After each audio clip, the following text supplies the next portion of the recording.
एक भी अणु लेते हैं श्वास तेरी कृपा से तनु तनु। बखान क्या करूं मैं राखों के ढेर का, चपटी भगोत में खजाना हे गंगधार मुक्ति द्वार ओंकार भोले ओंकार आयो शरण शंभु तार तार तू। शिव जी की यह आनंदमय जो कथा आप और हमको प्राप्त हुई है, ये कोई साधारण सी नहीं है।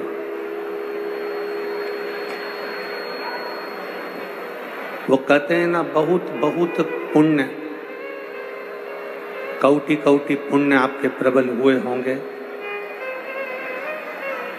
बहुत ज्यादा जब पुण्य प्रबल होते हैं तब जाकर ये शिव महापुराण की कथा अपने नगर में, अपने क्षेत्र में अपने को श्रवण करने को मिलती है। महाराज आवाज बढ़ाओ ना उधर की।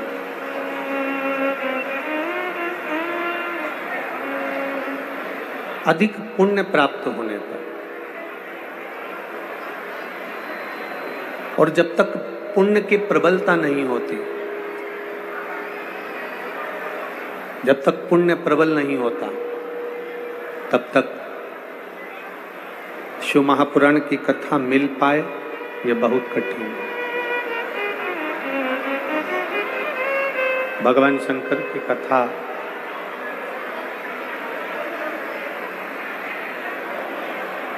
आप लोगों को सुनाई नहीं दे रहा है?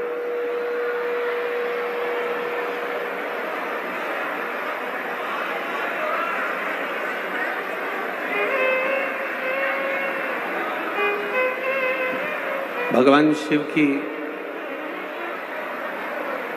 इस अविरल भक्ति और मुक्ति का साधन देवादिदेव महादेव की ये पवित्र कथा, जो हमारे संपूर्ण जीवन को एक सुख प्रदान करने वाली, हमारे संपूर्ण जीवन को एक आनंद देने वाली। देखिए,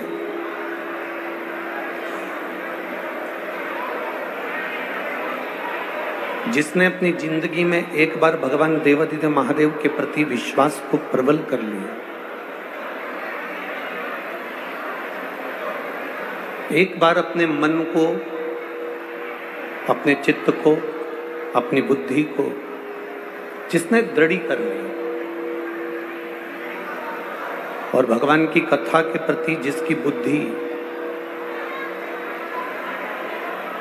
जिसका विश्वास दृढ़ हो गया।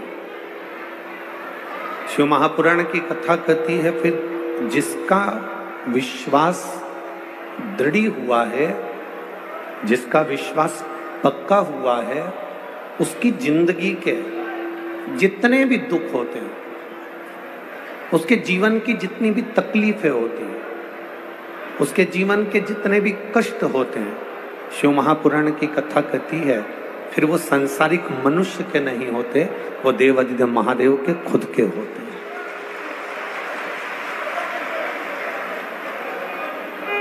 स्वयं भगवान शंकर के होते हैं,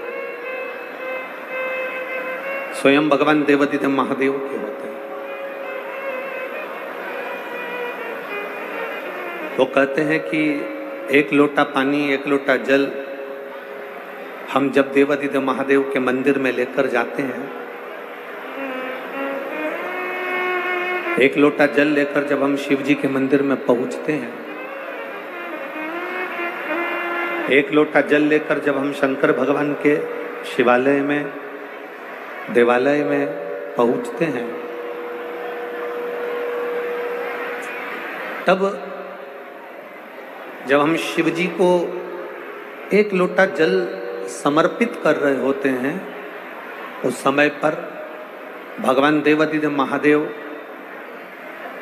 जिस हाथ से हम भगवान शंकर को जल चढ़ा रहे होते हैं, मेरा शिव, मेरा ओघड़दानी, मेरा त्रिकालदर्शी, मेरा कैलाशी, मेरा अविनाशी, मेरा शंभु उस हाथ को पकड़ लेता है, फिर भव सागर में उसको डूबने नहीं देता है।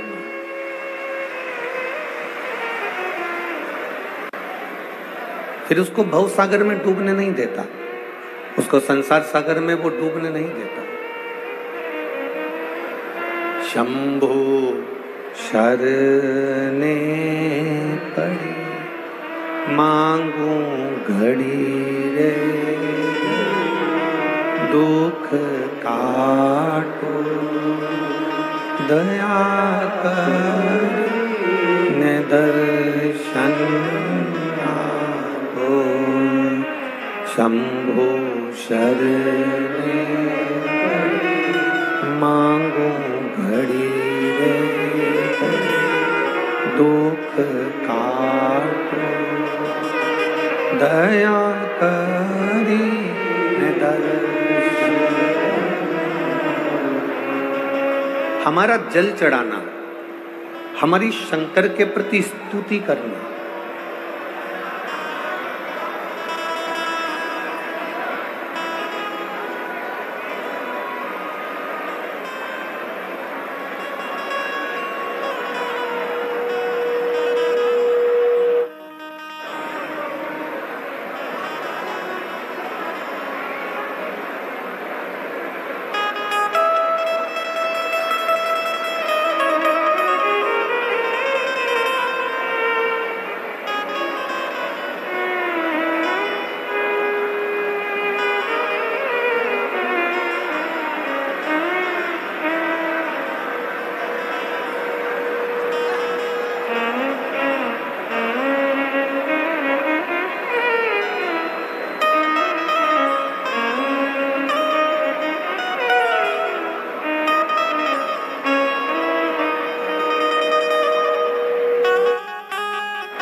बोल बम का नारा है।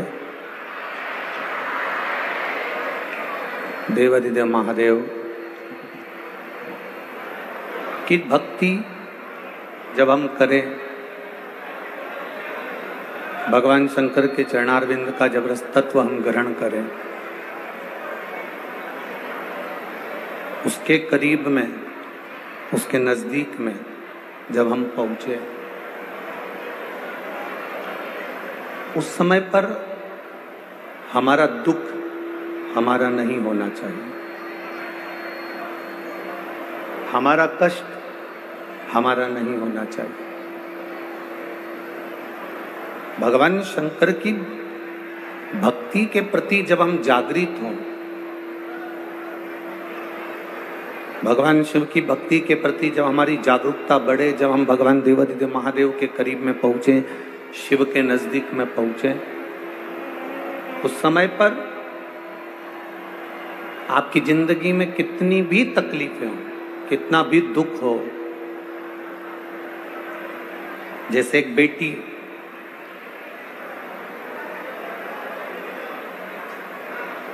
जब मायके जाती है, एक बेटी जब मायके पहुंचती है और बेटी जब मायके जाती है तो उसके पिताजी उससे पूछते हैं कि लाडो, तुझे कोई तकलीफ तो नहीं है? बाबू, तुझे कोई दुख तो नहीं है? तुझे कोई कष्ट तो नहीं है? जैसे एक बेटी से उसका पिता पूछता है कि तेरी जिंदगी में कोई दुख तो नहीं है, तेरी जीवन में कोई तकलीफ तो नहीं है, तेरे जीवन में कोई कष्ट तो नहीं है, तेरे जीवन में कोई दुख तो नहीं है। उसी तरह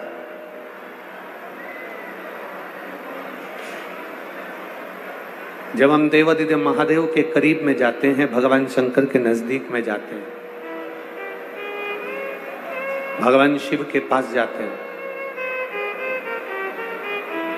भले महादेव आपसे बात ना करें, भले भगवान शंकर आपसे बात ना करें, पर जिस समय पर हम धीरे धीरे बाबा देवादिदेव महादेव को जल चढ़ा रहे होते हैं, उस समय पर महादेव हमारे चढ़े हुए जल से हमारे नयनों के आंसू को पहचान कर हमारी झोली में खुशियां प्रदान कर देता है। हमको लगता है कि हम मंदिर गए, हमको लगता है कि हम देवादिदेव महादेव के देवालय में गए हैं, भगवान शंकर के शिवालय में गए हैं, भगवान के मंदिर पहुंचे हैं, भगवान की चौखट पर पहुंचे हैं, भगवान के दरवाजे पर पहुंचे हैं। पर सही मायने में देखा जाए तो हम भगवान शंकर के मंदिर नहीं गए, हम शिव जी के शिवालय में नहीं गए, हम भगवान शंकर के देवालय में नहीं गए। माना जाए तो हम अपने पिता के करीब में पहुंचकर अपने दिल की बात अपने बाबुल से, अपने पिता से कहने के लिए पहुंचे हैं। अपने पिता से कहने के लिए हम अपने दिल की बात बाबा देवादिदेव महादेव से कहने के लिए पहुंचे। आप आए हो कथा के अंदर, कथा में पहुंचे हो, बैठे हो, जहां आपको जगह मिली आप वहां बैठ गए। कई लोग तो छाता लगा लगा कर धूप में सुबह से बैठे हैं, और कई लोग ऐसे भी हैं जब कथा चालू हो गई तब VIP बनकर आते हैं और पूरी कथा को बिगाड़ते हैं।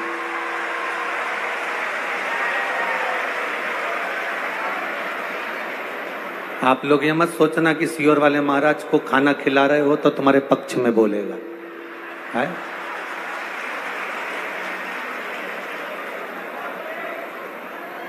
कथा करने के लिए बाबा देवादिदेव महादेव की अगर कथा सुनना है तो जैसे ये सब सवेरे 9 बजे से आकर जगह संभाल कर बैठते हैं, वैसे आपको बैठना चाहिए।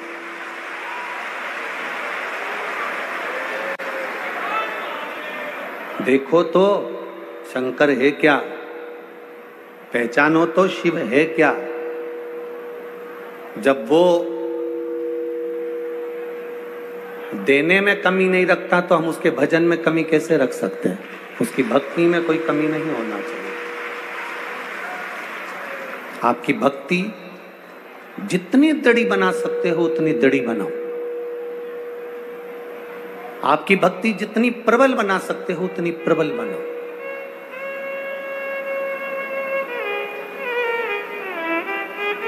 जरा इन सभी शिव भक्तों से पूछो, इस पूरे ग्राउंड के ना जाने कितने दरवाजे हैं। एक दरवाजे पर भक्त पहुंचते हैं तो कहते हैं अगले पर जाओ, अगले पर पहुंचते हैं तो क्या अगले पर जाओ, अगले पर पहुंचते हैं तो अगले पर जाओ, अगले पर पहुंचते हैं तो अगले पर जाओ। कोई पाँव से तकलीफ में है, कोई वृद्ध है, कोई बूढ़ा है, कोई बच्चे वाली है, कोई गर्भस्थ है। कितना पूछते पूछते तब जाकर बड़ी मुश्किल से इस ग्राउंड के अंदर प्रवेश कर पाते हैं, तब पहुंचकर कथा का रस तत्व ग्रहण कर पाते हैं, तब इस कथा को मिल पाते हैं। बाबू, कोटा की माताओं और मेरे भाइयों, हीरे जैसी कथा है, समझ गए तो तुम्हारे भाग्य खुल गए। अगर कंकर समझा और पत्थर समझा तो तुम्हारे जिंदगी में तुम कुछ नहीं ले पाओ। हीरे जैसी कथा है, इसको जितना ले लोगे उतनी अपनी जिंदगी संवार लो, अपने जीवन को सार्थक कर लो। थोड़ी शांति बनाकर कथा का रस तत्व ग्रहण कर लोगे तो आप लोगों की आनंदता रहेगी। टीचर का काम है 3 घंटे 1 घंटा पढ़ाई कराता है, स्टूडेंट के ऊपर है कि वो कितना ग्रहण कर सकता है। अच्छे से ग्रहण कर लिया तो पास होगा, ये आपके ऊपर निर्भर करता है। शिव कथा कह रही है, भगवान देवादिदेव महादेव का संवाद कर रहा है। भक्ति करने वाला व्यक्ति किसी दौड़ में कभी शामिल नहीं होता। कोई कहता है कि हमने 5 बार पशुपति व्रत कर लिए, तुमने अगर 1 बार करा है तो तुम अपने मुख से कभी मत कहना कि तेरे को देखकर मैं 5 बार व्रत करूंगा। कोई 16 सोमवार के व्रत कर लिया 5-6 बार, 16 सोमवार के व्रत जब 5-6 बार कर लिए और किसी ने कह दिया कि मैंने तो 5 बार पशुपति व्रत करे, मैंने तो 3 बार 16 सोमवार के व्रत करे, मैंने तो बेलपत्री का व्रत करा, मिश्री का व्रत करा, चूरमे का व्रत करा, मैंने सारे व्रत धारण करे।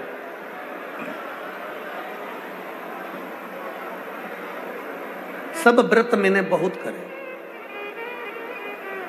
और जब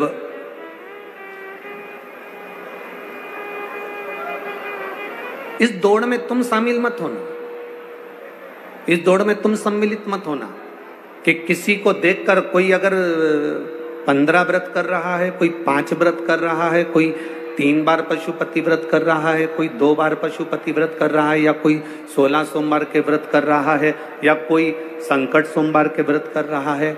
हमें देखकर कभी भी इस दौड़ में शामिल नहीं होना।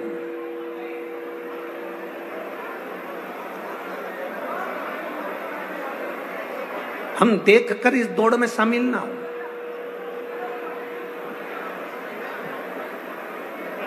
प्रयास करना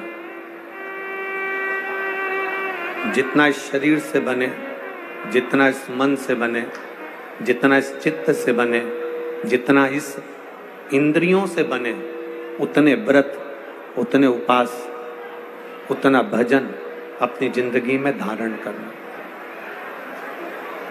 दिखावे से व्रत की प्रबलता कभी नहीं होती।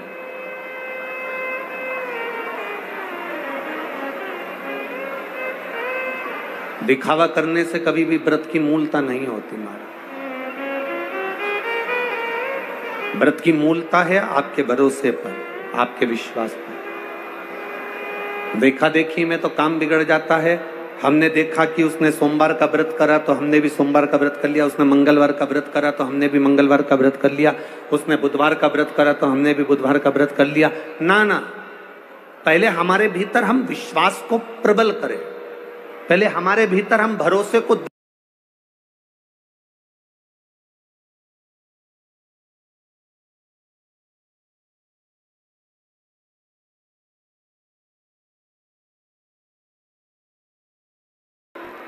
और जब हमारा भरोसा, जब हमारा विश्वास दृढ़ बन जाएगा, पक्का बन जाएगा, तो एक बार अगर आप पशुपति व्रत कर लोगे तो निश्चित है देवाधिदेव महादेव झोली भर जाए।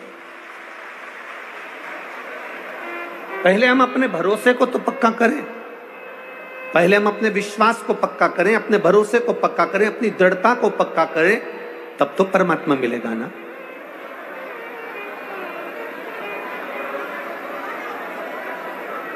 अरे मैंने तेरे ही भरोसे बाबा, तेरे ही भरोसे हवा बिच उड़ती जावांगी, बाबा डोर हथों छड़िया कटी जावांगी, भोले मैं तेरी पदम, शंभो मैं तेरी पदम। आपका विश्वास जितना पक्का हो जाए, जितना दृढ़ बन जाए, उतना दृढ़ बना लो।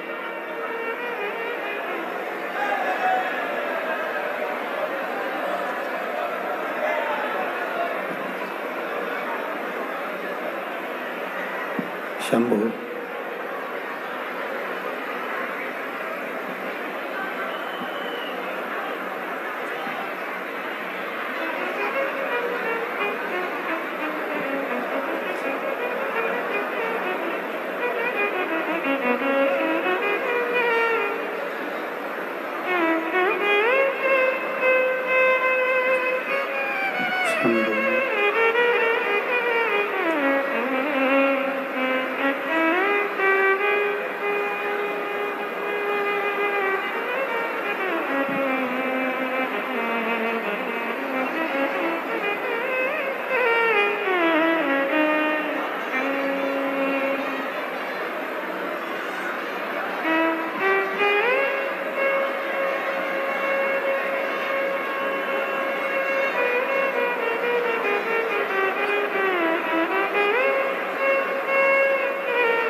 जय हो प्रभु आपकी।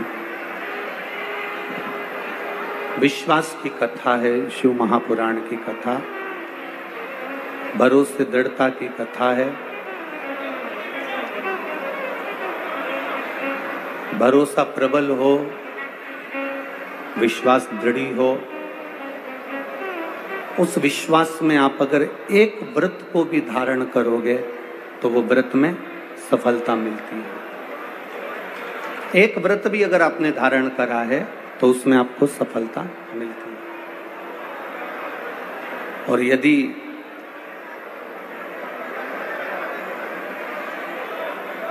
हम दिखावे के वश थोड़ा भी कुछ करते हैं तो उसमें कुछ आनंद की अनुभूति नहीं होती, उसमें सुख का भान नहीं होता, उसमें आनंद का भाव नहीं प्रकट होता।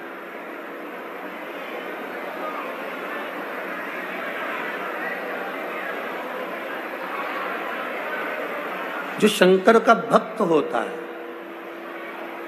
जो शिव का उपासक होता है,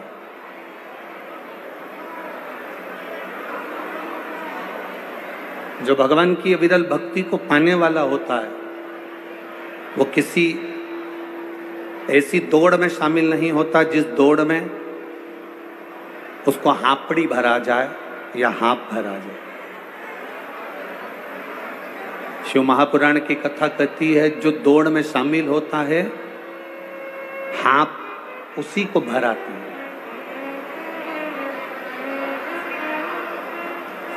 आप सब शिव की कथा को सुनने के लिए आए हो, इसलिए एक बात अपने भीतर उतार कर रखना कि हमें दिखावे की दौड़ में कभी शामिल नहीं होना।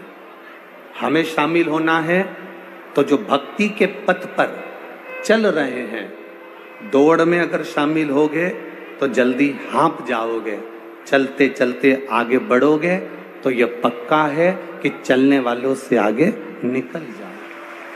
मीराबाई, कर्माबाई, नरसिंह मेहता जी, संत तुकाराम जी, रामकृष्ण परमहंस जी, ये सब किसी दौड़ में शामिल नहीं हुए।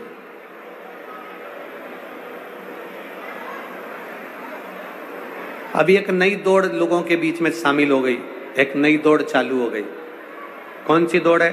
तो कहा कि भगवान को मैंने तो 108 लोटा जल चढ़ाया। तो दूसरे व्यक्ति ने सुन लिया कि उसने 108 लोटा चढ़ाया तो मैं 151 लोटा चढ़ाऊंगा। एक नई दौड़ से शामिल हो गई कि उसने 108 लोटा जल चढ़ाया तो मैं 151 चढ़ाऊंगा।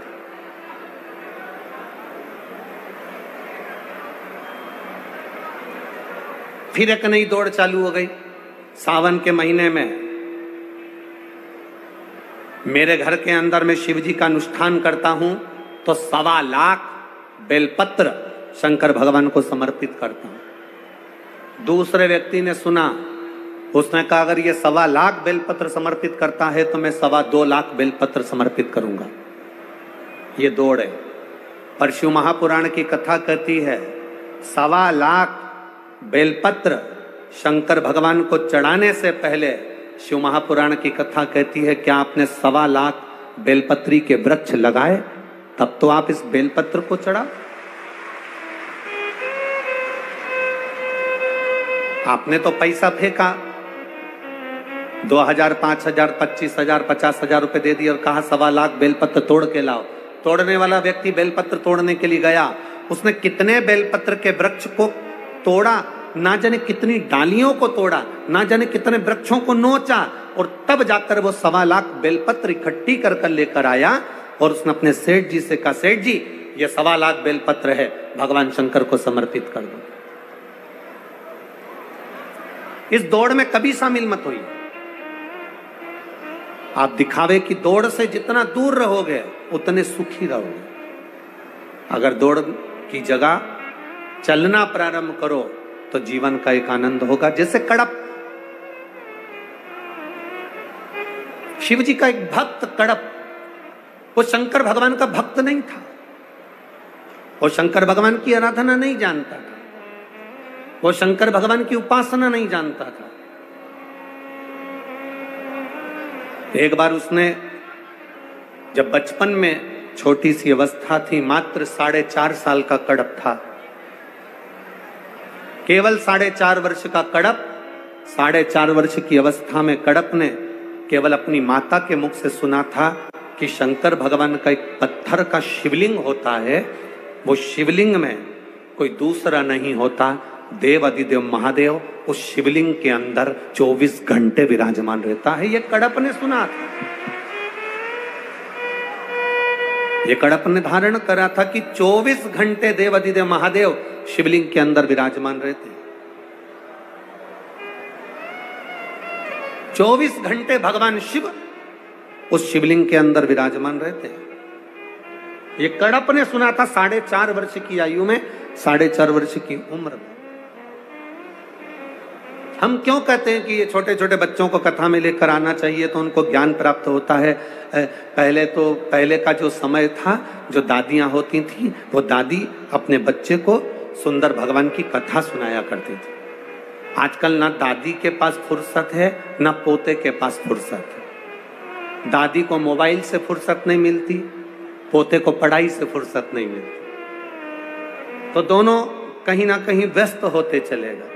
तो दादी आज के जमाने में अपने पोते को कोई धर्म की कथा, प्रहलाद की कथा, नरसिंह जी की कथा, ध्रुव जी की कथा, मीराबाई की कथा, कर्माबाई की कथा कोई नहीं सुनाता। आज के जमाने में जितने भी यहाँ पर पेरेंट्स बैठे हुए हैं, जितने माता पिता बैठे हुए हैं, जितने लोग यहाँ कथा सुनने के लिए बैठे हैं, आप सब ईमानदारी से बोलना, आप में से कितनी माता हैं जो अपने बच्चे को तुकाराम जी बनाना चाहती है, मीराबाई बनाना चाहती है, कर्माबाई बनाना चाहती है, रामकृष्ण परमहंस बनाना चाहती है। एक माता ऐसी नहीं होगी जो अपने बच्चे को रामकृष्ण परमहंस, तुकाराम, मीराबाई, नामदेव, कर्माबाई बनाना चाहे। या जितनी बैठी हुई है सब माताएं एक ही बात चाहती है, मेरा बेटा डॉक्टर बने, इंजीनियर बने, कलेक्टर बने, एसपी बने, डीएसपी बने, एसडीएम बने, ये बने, वो बने। पर अपने बच्चे को ना तो कोई मीरा बनाना चाहता है, ना कोई कर्मा बनाना चाहता है, ना कोई नरसिंह मेहता बनाना चाहता है, ना कोई संत तुकाराम बनाना चाहता है, ना कोई रामकृष्ण परमहंस बनाना चाहता है। शिव महापुराण की कथा कहती है, मत बनाओ आप अपने बच्चों को मीराबाई, मत बनाओ आप अपने बच्चे को तुकाराम, मत बनाओ आप अपने बच्चे को रामकृष्ण परमहंस, पर इतना तो बनाओ कि आपका बच्चा आपके बुढ़ापे में आपको 1 गिलास पानी पिला सके। इतना तो बना लो, बहुत है।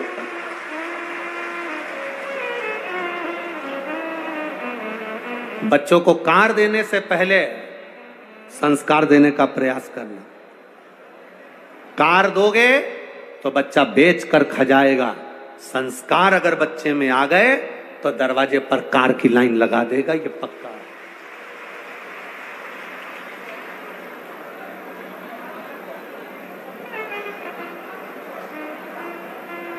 किसी ने थोड़ी सी बुराई करी, किसी ने थोड़ी सी निंदा करी और आप उससे झगड़ा करने चले गए? ना ना। एक बात अपने अंदर याद रखना, तुम लोग स्नान कर कर आते होगे, हम भी स्नान कर कर आते हैं, या आप भी स्नान कर कर आते होगे। बाथरूम में जब नहाकर बाहर निकलने के बाद जब तैयार होने के लिए दर्पण देखते हो, दर्पण देखते समय तुम्हारे चेहरे पर कोई दाग लगा हो, तुम्हारे चेहरे पर कोई सामान लगा हो, तो तुम गुस्सा होते हो क्या? जम के बोलो जरा, होते हो गुस्सा? नहीं। चेहरे पर अगर थोड़ा सा दाग लगा है, चेहरे पर अगर थोड़ी कोई चीज लगी है, दर्पण ने तुमको बता दिया कि चेहरे पर तुम्हारे ये लगा है, तुम गुस्सा नहीं होते बल्कि अपने चेहरे को साफ करते हो। तुम दर्पण नहीं फोड़ते बल्कि अपने चेहरे को साफ करते हो। तुम दर्पण को नहीं तोड़ते बल्कि अपने चेहरे को साफ करते हो। उसी तरह निंदा करने वाला व्यक्ति एक ऐसा होता है जो दर्पण की तरह होता है, हमारी बुराई को हमारे सामने प्रकट करता है। तो हमें क्रोध नहीं आना चाहिए, हमारी निंदा कर कर, हमारी बुराई कर कर वो सम्मुख में प्रकट कर रहा होता है। आप बनाओ अपने बच्चों को, डॉक्टर बनाओ, इंजीनियर बनाओ, सीए बनाओ, कलेक्टर बनाओ, एसपी बनाओ, तुम्हारी मर्जी पड़े जो बनाओ, पर शिव महापुराण की कथा कहती है अपने बच्चे को सर्वप्रथम संस्कारित बनाओ, संस्कारवान। जिस गांव में पानी की कमी होती है वहां की फसल बिगड़ जाती है, और जिस घर में संस्कारों की कमी होती है वहां की नस्ल बिगड़ जाती है।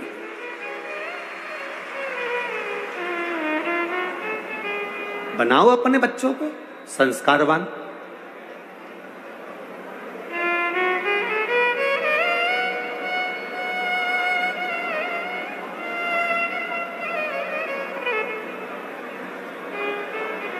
अपने बच्चे को ज्ञान प्रदान करने का प्रयास करें। शिव कथा कर रही है एक विश्वास के साथ, एक भरोसे के साथ, एक दृढ़ता के साथ। जब हम देवाधिदेव महादेव के चरणारविंद का रस तत्व ग्रहण करें तो उसका एक आनंद बढ़ जाता है। महाराज, भक्ति ऐसी करो, कई लोग कहते हैं भक्ति ऐसी करो, भक्ति ऐसी करो, चार लोग क्या कहेंगे। हम कहते हैं भक्ति कर रहे हो तो चार लोगों के मुख पर मत जाना। भक्ति करो तो ये मत सोचना कि चार लोग क्या कहेंगे। मंदिर जाऊंगी, चार लोग क्या कहेंगे। अगर बेलपत्री चढ़ाऊंगी, चार लोग क्या कहेंगे। दुर्वा चढ़ाने जाऊंगी, चार लोग क्या कहेंगे।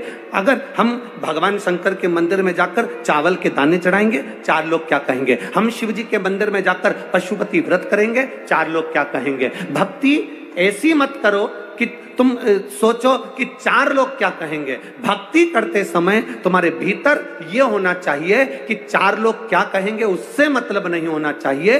भक्ति करते समय तुम्हारे मन में यह होना चाहिए कि मेरा भोले बाबा क्या कहेगा, बस उससे मतलब होना चाहिए।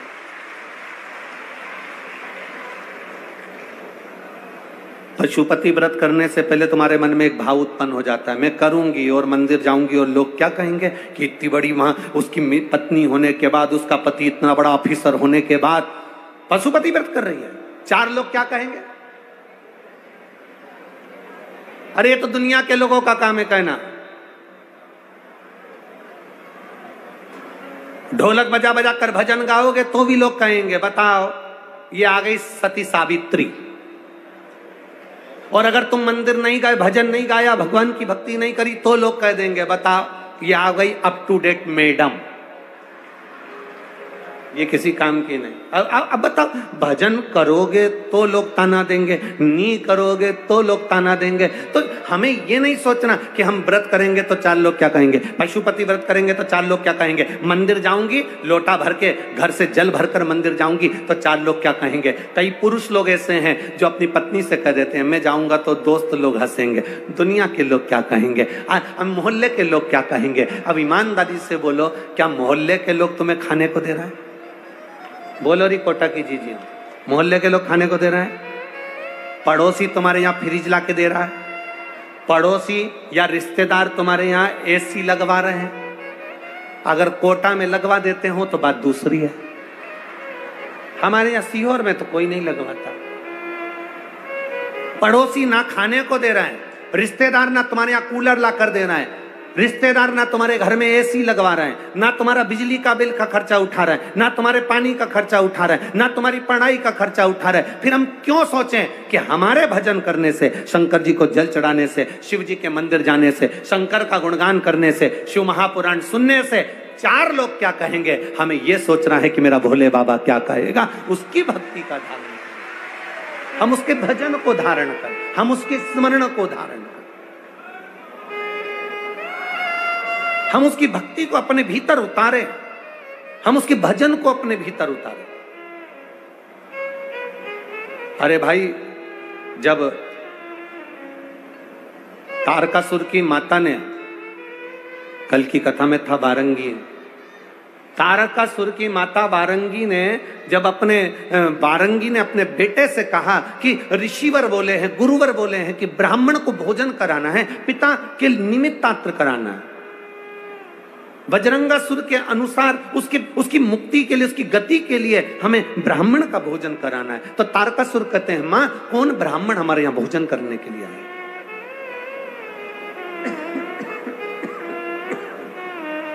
मां कौन ब्राह्मण हमारे घर में भोजन करने के लिए आएगा? किस ब्राह्मण को हम बुलाएं, किस ब्राह्मण को हम अपने करीब में बुलाएं कि हमारे घर में आकर भोजन कर ले? वारंगी ने कहा, तुम ब्राह्मण को भोजन का निमंत्रण तो दो। तारकासुर ने पृथ्वी के सारे ब्राह्मणों को भोजन का निमंत्रण दे दिया, सारे संतों को तारकासुर ने भोजन का निमंत्रण दे दिया। तारकासुर ने सारे ब्राह्मणों को जब भोजन का निमंत्रण दिया, संतों को भोजन के लिए आमंत्रित किया, संतों को भोजन के लिए जब बुलाया, तो सारे के सारे संत, साधु, ब्राह्मण, गुरुजन जितने भी थे, कोई तारकासुर के यहां भोजन करने के लिए नहीं गया, क्योंकि मालूम था कि ये उपद्रवी है। ये उसको मालूम था कि ये उपद्रवी है, ये उपद्रव करेगा। उसको मालूम था कि ये गलत काम करेगा, और अगर हम भोजन करने चलेगा और भोजन में इसने कहीं मांस मिला दिया तो, भोजन में अगर गलत पदार्थ मिला दिया तो, इसलिए एक भी संत, एक भी साधु, एक भी गुरुजन, एक भी ब्राह्मण जन तारकासुर के यहां भोजन करने नहीं गया। तब तारकासुर को क्रोध आ गया और तारकासुर ने आक्रमण कर दिया बैकुंठ पर, तारकासुर ने आक्रमण कर दिया इंद्रलोक पर, तारकासुर ने आक्रमण कर दिया ब्रह्मलोक पर। सारे देवताओं को, सबको तारकासुर ने इधर उधर कर दिया, सब पे अपना राज्य स्थापित कर दिया। भगवान नारायण से पूछा, बताओ मेरे पिता बजरंगासुर को गति प्रदान करना है, ब्राह्मण भोजन करने नहीं आते, संत भोजन करने नहीं आते, गुरुजन भोजन करने नहीं आते, तो मैं भोजन कैसे कराऊं? भगवान विष्णु ने कहा ब्रह्मा जी से पूछो। ब्रह्मा जी से कहा तो ब्रह्मदेव कहते हैं कि इंद्र से पूछो। इंद्र कहते हैं भगवान देवादिदेव महादेव से पूछो। शंकर भगवान के पास जब तारकासुर पहुंचा, तारकासुर नेत्र बंद करे हुए भगवान देवादिदेव महादेव के विग्रह को देख रहा था, केवल शिव तत्व को केवल निहार रहा था, शंकर को केवल देखने का प्रयास कर रहा था, शिव को पहचानने का प्रयास कर रहा था तारकासुर। और भगवान शंकर को जब पहचानने का प्रयास तारकासुर कर रहा था, नेत्र बंद थे मेरे देवादिदेव महादेव के, पार्वती उनके नजदीक में विराजी थी। माता पार्वती जी ने तारकासुर को देखा और तारकासुर से माता पार्वती जी ने पूछा, तारके, ए तारके, कैसे आना हुआ? तारकासुर कहते हैं, माता जी मेरे पिता को गति प्रदान करना है, मेरे पिता को मोक्ष प्रदान करना है, ब्राह्मण भोजन के लिए नहीं आते, संत साधु भोजन करने नहीं आते, गुरुजन कोई भोजन करने नहीं आते। मां, इसलिए मैं महादेव से पूछने के लिए आया हूं कि मैं किसको भोजन करूं, मैं किसको भोजन दूं?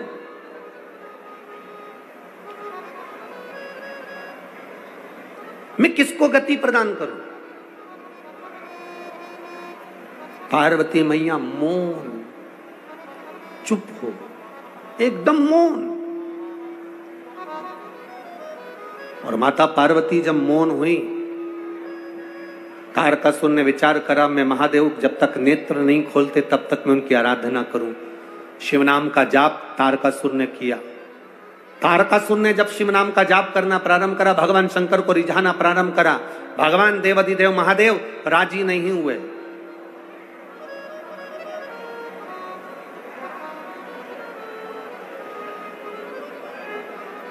श्राद्ध पक्ष में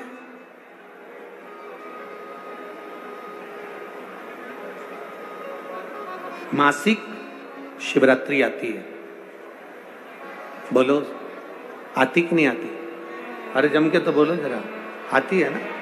श्राद्ध पक्ष में मासिक शिवरात्रि आती है, शायद 13 अक्टूबर की पढ़ना चाहिए हो, मासिक शिवरात्रि श्राद्ध पक्ष में। तारकासुर को मालूम नहीं पड़ा कि कैसे दिन निकलते गए निकलते गए निकलते गए। एक श्वेत पुष्प तारकासुर तोड़ कर लेकर आए, श्वेत पुष्प।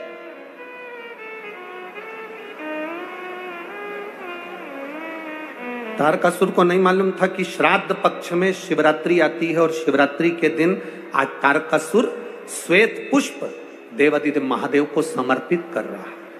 ये तारकासुर को ज्ञात नहीं, तारकासुर को मालूम नहीं।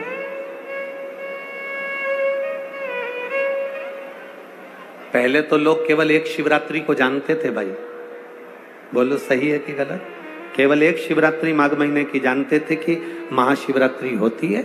शिव महापुराण की कथा धीरे धीरे सुनते सुनते सुनते सुनते शिवरात्रि के महत्व को लोग जान गए। एक पत्र आया है, देखिए।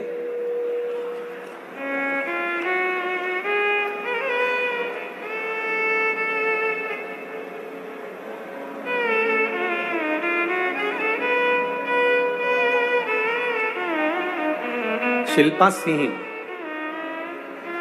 कुन्हाड़ी, कोटा, राजस्थान से हैं। आप ही हैं? दोनों हाथ हिला दो बाबू। श्री शिवाय नमस्तुभ्यम। मेरा नाम शिल्पा है गुरुदेव। मैं शिव महापुराण की कथा दिसंबर 2022 से सुन रही हूं। गुरुदेव, मैंने सरकारी नौकरी के लिए कई प्रयास किए परंतु सफलता प्राप्त न हो सकी।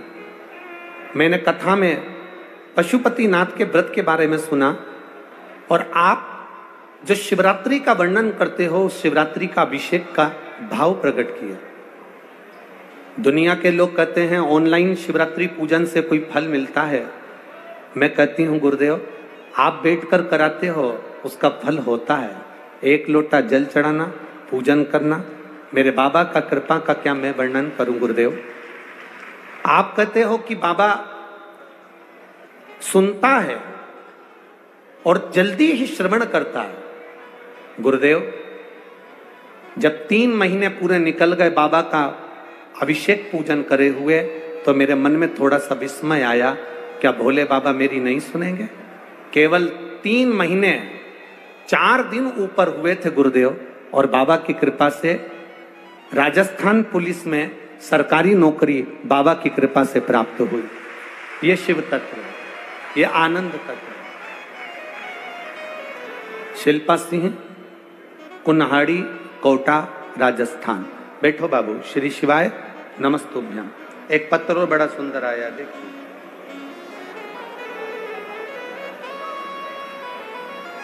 मेरा नाम संजू कंवर है। मैं छावनी, कोटा की रहने वाली हूं। कहीं बैठी हैं संजू जी कंवर? मेरा नाम संजू कंवर है। मैं छावनी, कहीं बैठी हो तो हाथ हिला सकती हैं। दिख गई क्या? कहाँ बैठी हैं? हाथ हिलाओ एक बार। हाँ ठीक है, दिख गए, दिख गए, ठीक है। एक बार वापिस हिला दो हाथ, एक बार वापिस हाथ हिलाओ। हाँ जी। मेरा नाम संजू कंवर है। मैं छावनी, कोटा की रहने वाली हूँ। मेरा मोबाइल नंबर ये है गुरुदेव। भोले बाबा का मैं क्या वर्णन करूं गुरुजी। प्रत्येक महीने शिवरात्रि आती है, शिवरात्रि का मैं गुणगान क्या कर सकती हूँ। एक लोटा जल सारी समस्या का हल है गुरुदेव। 2020 की बात है, मेरी बेटी के चेस्ट में 2 इंच की गांठ हो गई। जो 4-5 डॉक्टरों को दिखाया, बड़े बड़े हॉस्पिटल में, जयपुर आदि, पुणे आदि सब हॉस्पिटलों में दिखाया तो डॉक्टरों ने कैंसर की गठान बता दी।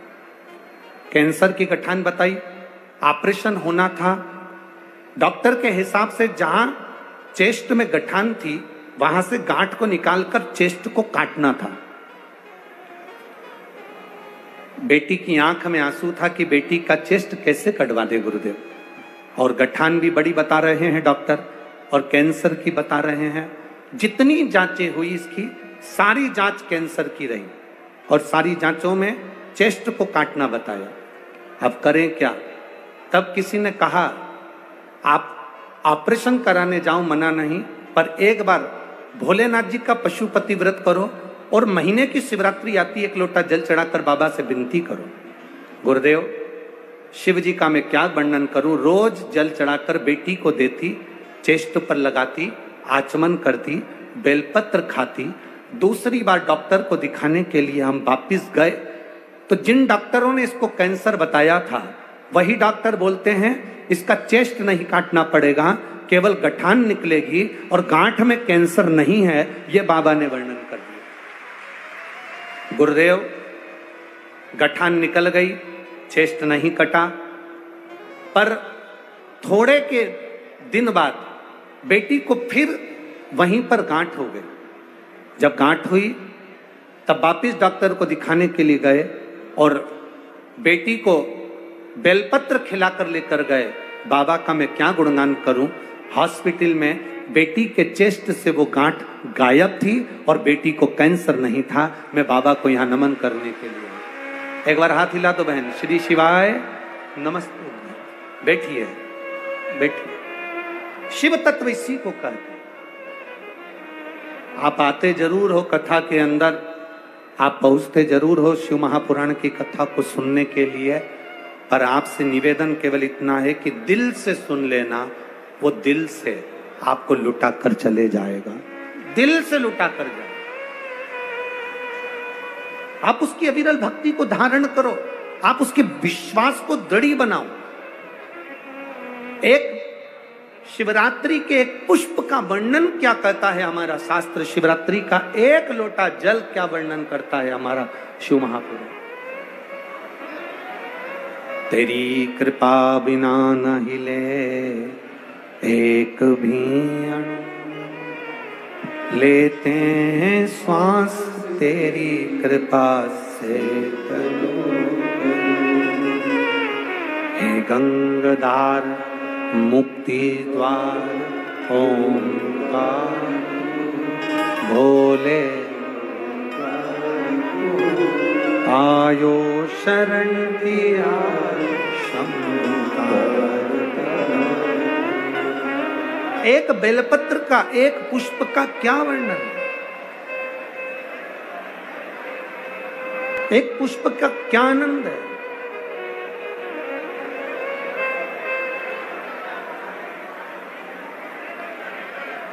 एक पुष्प का क्या रस तत्व है, यीशु महापुराण की कथा वर्णन करती है।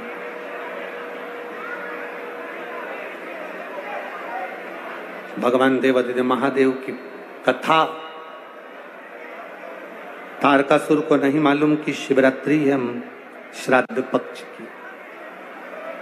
उसके स्मरण में नहीं आ पाया कि ये श्राद्ध पक्ष की शिवरात्रि है।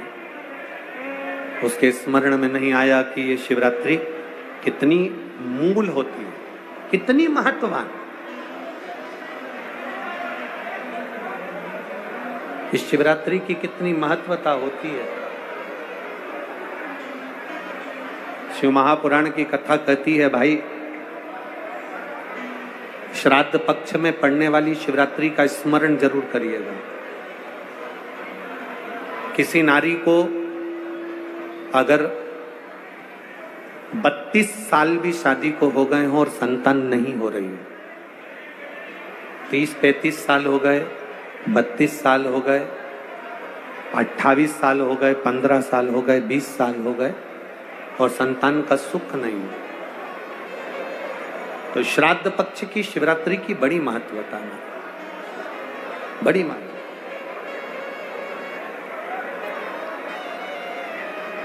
तो शिवरात्रि का बड़ा महत्व है।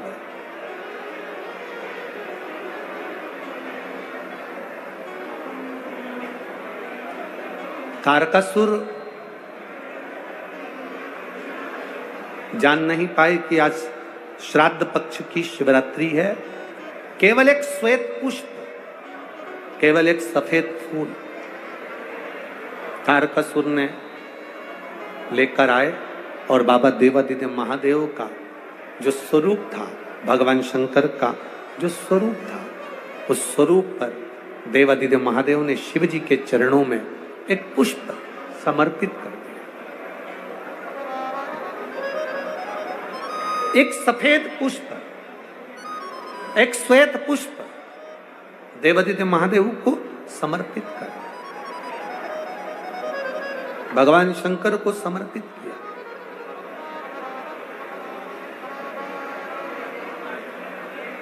उसका फल क्या हुआ? आप लोग भी निवेदन है, प्रयास करना, पहले देख लेना। शायद हमारे हिसाब से तो 13 अक्टूबर को शिवरात्रि होना चाहिए।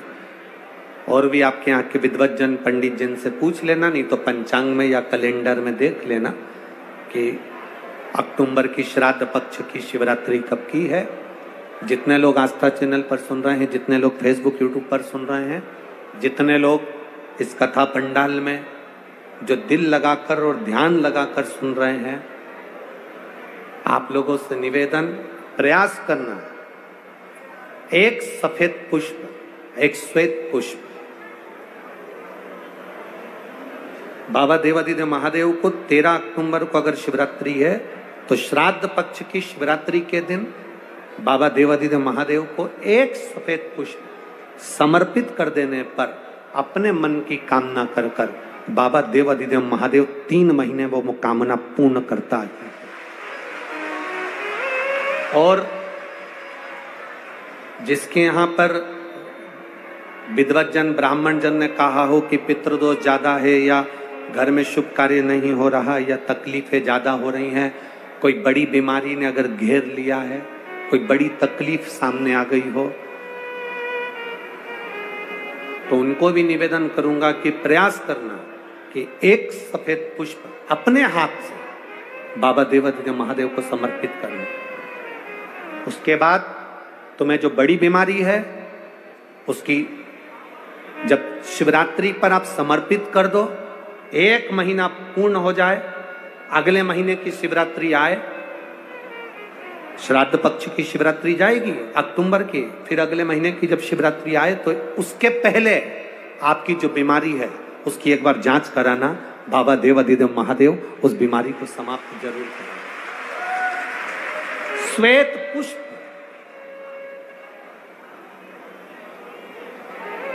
भगवान शंकर का जो श्राद्ध पक्ष का जो शिवरात्रि है उस पर जो श्वेत पुष्प की परिभाषा, उसको हमें जानना है, उस परिभाषा।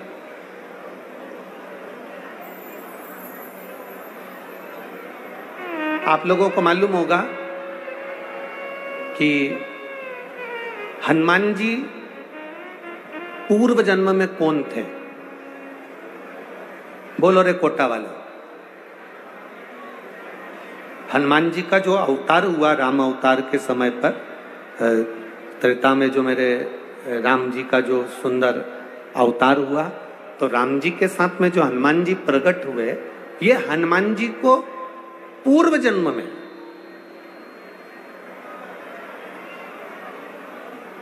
पूर्व समय में जो हनुमान जी को ये बानर का रूप मिला है, राम अवतार के समय पर हनुमान जी का जो स्वरूप प्राप्त हुआ, ये हनुमान जी पूर्व समय में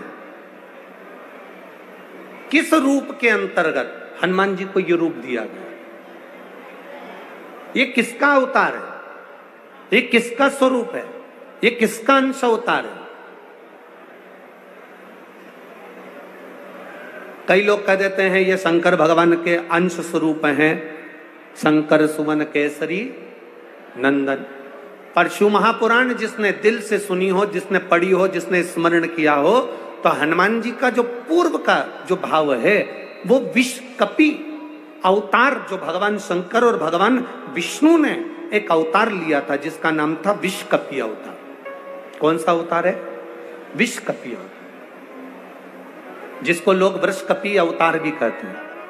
कोई उसको विषकपि कहता है, कोई उसको वृषकपि अवतार कहता है। जब भगवान शिव जी ने और भगवान नारायण ने दोनों ने मिलकर इस सुंदर रूप को धारण करा था, कपि का मुख धारण करा था और एक असुर का संहार किया, जिसको वृषकपि भी कहा गया, जिसको विषकपि भी कहा गया। उस वृषकपि अवतार का रूप श्री हनुमंत लाल जी को त्रेता में प्रदान किया गया। श्री हनुमंत लाल जी, उसका चरित्र भी आगे आएगा कथा में, अपन उसको सुनेंगे कि श्राद्ध पक्ष में वृषकपि अवतार का महत्व क्या है, विषकपि अवतार की महत्वता क्या है। देव पितर शिव महापुराण में अगर 16 दिन श्राद्ध के होते हैं और 16 दिन श्राद्ध में से कोई भी एक दिन श्राद्ध का, जो तुम्हारी मर्जी पड़ जाए, जिस दिन तुम घर में फ्री हो, जिस दिन तुम्हारी मर्जी पड़ जाए, जिस दिन तुम्हारा मन कर जाए, उस दिन वृषकपि विषकपि नाम लेकर एक रोटी में थोड़ी सी शक्कर या गुड़, थोड़ा सा चावल, थोड़ा सा अगर चावल नहीं हो तो खीर बन जाए तो ज्यादा अच्छी है, रोटी के अंदर रखकर वृषकपि या विषकपि भगवान शंकर का एक अवतार है नारायण के साथ में। भगवान शिव और भगवान शंकर का और नारायण का एक अवतार मिलकर हुआ था। भगवान शिव और नारायण का मिलन से 3 अवतार हुए थे, 3 अवतार हुए। एक हरिहर अवतार भी भगवान शंकर और नारायण के मिलन से हुआ, एक वृषकपि अवतार भी नारायण और शिव के मिलन से हुआ। तो जो वृषकपि अवतार है भगवान शंकर और एक भगवान नारायण और भगवान शंकर के मिलन से शरम्भेश्वर अवतार भगवान शंकर का और नारायण का मिलकर हुआ है, शरम्भेश्वर। ये 3 अवतार नारायण और शिव जी मिलकर बने हैं। 3 अवतार भगवान शंकर ने नारायण के साथ मिलकर लिया, शरीर एक बनाया, दोनों मिल गए, एक शरीर बनाकर जगत का कल्याण करा।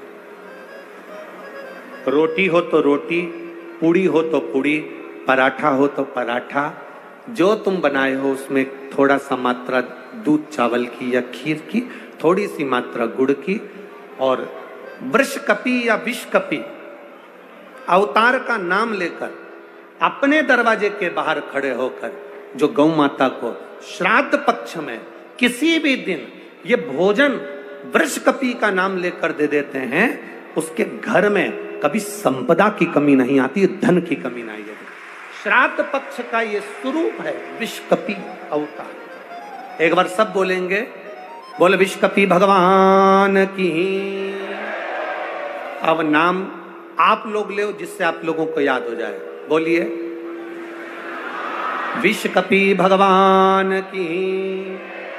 आप विषकपि बोल सकते हो, वृषकपि भी बोल सकते हो, वृषकपि भी बोल सकते हो और विषकपि भी बोल सकते हो, दोनों नाम में से कुछ भी। हाँ, अगर आप नेट पर सर्च करोगे या आजकल लोग क्या है, कथा सुनने के बाद नेट पर जल्दी सर्च करते हैं, तो गूगल आदि पर सर्च करोगे तो विषकपि भी आ सकता है, वृषकपि भी आ सकता है। पुराण में अगर ढूंढोगे, शिव पुराण के अंतर्गत या स्कंद पुराण में या गर्ग संहिता में या कूर्म पुराण में, बरहा पुराण में अगर आप ढूंढेंगे तो उसमें वृषकपि और विषकपि कोष्टक में बना हुआ है। पहले आएगा विषकपि, फिर कोष्टक में आएगा वृषकपि। उस अवतार का स्मरण। फिर से नाम बोलो, क्या नाम बोलना है? विषकपि। या तो विषकपि बोल लें या वृषकपि।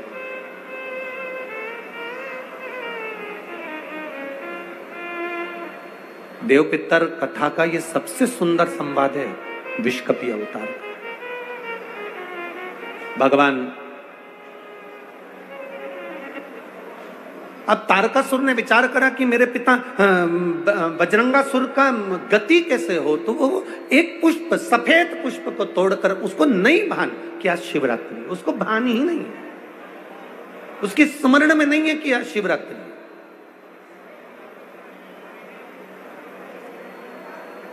फूल तोड़ा, देवाधिदेव महादेव के चरणों में समर्पित करा, शिव जी के नेत्र खुल गए।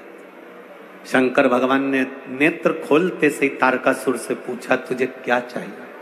तारकासुर कहता है, मेरे पिता बजरंगासुर की गति नहीं हुई है, वो भटक रहा। मेरी माता जब सोती है उनके स्वप्न में मेरे पिता आते हैं। मेरी माता वन में घूमती है, मेरे पिता उसके पीछे चलते हुए दिखते हैं। कभी कभी पितर, कभी कभी पूर्वज, हमको ऐसा लगता है कि हम काम कर रहे हैं और मुझे कोई देख रहा है। कभी कभी ऐसा लगता है कि मैं चल रही हूं, मेरे पीछे कोई चल रहा है। कभी कभी ऐसा भान होता है कि ऐसा लग रहा है कि कोई मुझे देख रहा है, कोई मेरे पीछे चल रहा है, कोई मेरे आगे चल रहा है। कभी कभी ऐसा भान होता है। तो उसके लिए यहाँ तारकासुर कह रहा है कि मेरी माता को मेरे पिता, मेरे पूर्वज नजर आते हैं, मेरे पिता की गति कैसे हो जाए। तब भगवान शंकर कहते हैं कि तारकासुर, एक तो तू असुर है, तू राक्षस है, और राक्षस होने के साथ साथ तू अपने पिता की गति की बात कर रहा है। ये तो मुझे हंसी आने वाली बात है।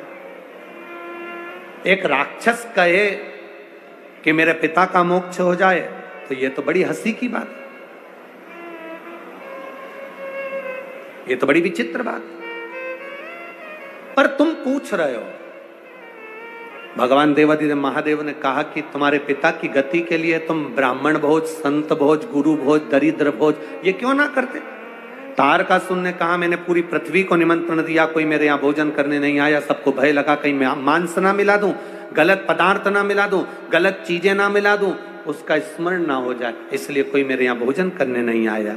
शंकर जी उसी समय पर कहते हैं, तेरे पिता की गति के लिए नंदी तुझे ज्ञान देगा। भगवान ने नंदी की ओर इशारा करा। नंदी ने तारकासुर से कहा, सुन तारका, अगर अपने पूर्वजों को जल नहीं दे सकते, अपने पूर्वजों को तर्पण नहीं कर सकते, अपने पूर्वजों के लिए भोजन नहीं करा सकते, अपने पूर्वजों के लिए कोई तुम भाग नहीं दे सकते, अपने पितरों के लिए तुम कुछ नहीं कर सकते, तो नंदी ने तारकासुर से कहा, एक मुट्ठी दुर्बा घास उखाड़ कर किसी गाय को खिला देना, उससे भी तेरी पिता की, तेरे पूर्वज की मुक्ति गति निश्चित है। ये नंदी का ज्ञान है, ये नंदीश्वर का ज्ञान। 16 दिन श्राद्ध में बन सके, आप अगर किसी को भोजन करा सके ठीक है, ना करा सके ठीक है, कुछ नहीं बने तो थोड़ी सी घास, थोड़ा सा ग्रास तोड़कर गौ माता को भी खिला देने पर हमारे पूर्वजों को, हमारे पितरों को मुक्ति प्राप्त हो जाती है, मोक्ष मिल जाता है। क्यों? गौ माता के शरीर में देवताओं का निवास है, उसको जानने वाला जान सकता है, बाकी के तो लोग आज के जमाने में हम क्या कहें, केवल दुनिया के लोग एक बात कहते हैं, गौ माता की जय हो, गौ माता की रक्षा हो, रक्षा हो, रक्षा हो। हर मंच पर, हर जगह पर राजनेता, सत्ताधारी सब चिल्ला चिल्ला कर कहते हैं, हमने गाय के लिए यह करा, हमने गाय के लिए वो करा। अगर तुमने गाय के लिए कुछ करा होता तो रोडों पर गाय आज भी कचरा खाती हुई नहीं दिखती।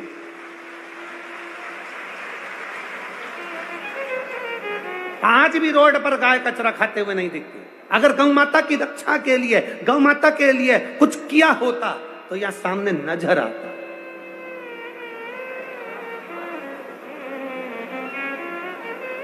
बहुत कुछ करती है सरकार, ऐसा नहीं कि गाय माता के लिए नहीं करती, करती है, पर ऊपर से पैसा चलते चलते चलते चलते नीचे तक आता है, नीचे भी और नीचे आता है और नीचे आता है। जो धन गौ माता में लगने वाला होता है वो दुनिया के लोग पहले हजम कर जाते हैं और गौ माता फिर भूख से बिलबिलाती रहती है।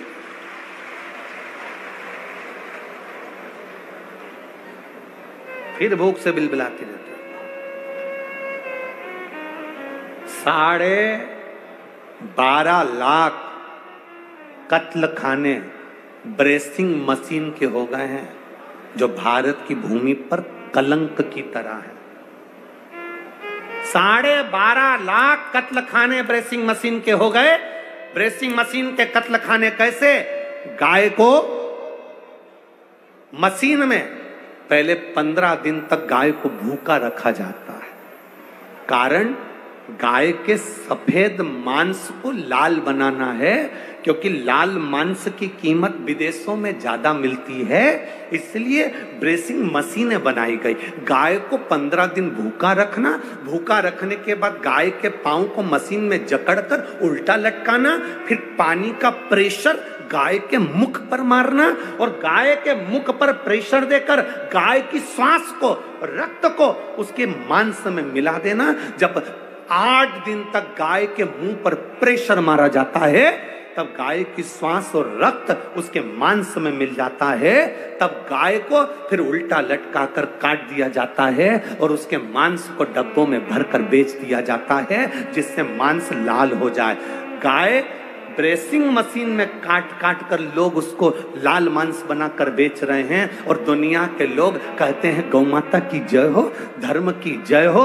एक गाय भी अगर तुम्हारे शहर की, तुम्हारे क्षेत्र की, तुम्हारी कॉलोनी की, तुम्हारी सोसाइटी की, तुम्हारे मोहल्ले की, तुम्हारे गांव की, तुम्हारे प्रदेश की, तुम्हारे नगर की, तुम्हारे देश की एक गाय भी अगर कटती है तो इस राष्ट्र को भुगतना पड़ता है। ये उपद्रव कहीं केदारनाथ जी में त्रासदी मच रही, कहीं भूकंप आ रहा, कहीं बाढ़ आ रही, कहीं बीमारी आ रही, कहीं कोरोना आ रहा। कहां से आ रहा? क्योंकि तुम गौ माता की रक्षा नहीं कर पा रहे। इतने बड़े बड़े मंच मिलते हैं, लोग चिल्ला चिल्ला कर कहते हैं होता जाता कुछ नहीं है, होता जाता कुछ नहीं है। थोड़े दिन तक चिल्लाते हैं, ठंडे पड़ जाते हैं, सब अपने अपने घर जाके सो जाते हैं और लोग चिल्लाते रहते हैं गौ माता की जय हो, धर्म की, अधर्म का, प्राणियों में विश्व का कब होगा? लोग चिल्लाते रहे कल्याण हो, कल्याण हो, विश्व का कल्याण हो, ये सब कहते हैं, पर सबसे पहले अपना कल्याण सोचते हैं। विश्व का कल्याण बाद, पहले अपना। कहां गति? गौ माता को अगर एक मुट्ठी चारा भी, घास भी अगर खिला दी तो पूर्वजों का कल्याण है, पितरों का उद्धार है। ये नंदी ने तारकासुर को कहा, तारकासुर सुनकर आनंदित हो गए। आनंद रसतत्व आ गया तारकासुर के भीतर। तारकासुर ने सुना, गया, घास लेकर गौ माता को दिया। गाय की आंख से आंसू बह रहे थे तो तारकासुर ने पूछ लिया, गौ माता मैंने तुम्हारे को घास खिलाया और तुम रो रही हो? गौ माता मैंने तुमको घास खिलाया और तुम रो रही हो? गौ माता कहती है, तारकासुर तू असुर है, मुझे कष्ट देता है हर पल, और आज तू घास खिलाने आया है तेरे पूर्वजों के उद्धार के लिए। ये तारकासुर की कथा नहीं, ये आप और हमारी सबकी कथा है। 16 श्राद्ध आई, दादाजी की तिथि आई तो कंगा मंगा करके, डेंटिंग पेंटिंग करके गौ माता को बुला रही, ले आजा आजा आजा, ले ले ले। कोई ने पूछा क्यों काकी क्या कर रही हो? आज हमारे दादाजी की तिथि है तो गाय को रोटी देना है। गाय उधर जा रही, गाय ने मुड़ के देख लिया कि आंटी जी बुला रही है, पर गाय नहीं आई। गाय के पास में बैल खड़ा था, बैल ने गाय से पूछा, वो आंटी जी बुला रही, जा क्यों नहीं रही? तो गाय बैल से बोली, ऐसी आंटी को जान दे चूल्हा में। जब 16 श्राद्ध आती है तब मेरी याद आती है अपने बुढ़े डोकरों को मोक्ष देने के लिए, बाकी के समय तो डंडा लेके दरवाजे पर खड़ी रहती है। क्या करूं आंटी का और क्या करूं अंकल का? क्यों रे अंकल और आंटी, केवल 16 श्राद्ध आई, दादाजी की तिथि आई, दादी की तिथि आई, तब गौ माता की याद आई। जब तिथि चली गई, फिर दरवाजे पर गाय आई तो पानी डाल के डंडा मार के हट हट चल चल। गौ माता ने भी सोच लिया तेरे यहां तो नहीं आऊंगी श्राद्ध में, चाहे कुछ भी हो जाए, नहीं आऊंगा। गति कहां है? अरे बाबा, शिव की आराधना का जो सुख है वो सुख कहीं नहीं। आप करो शंकर की आराधना, आप करो भगवान का गुणगान।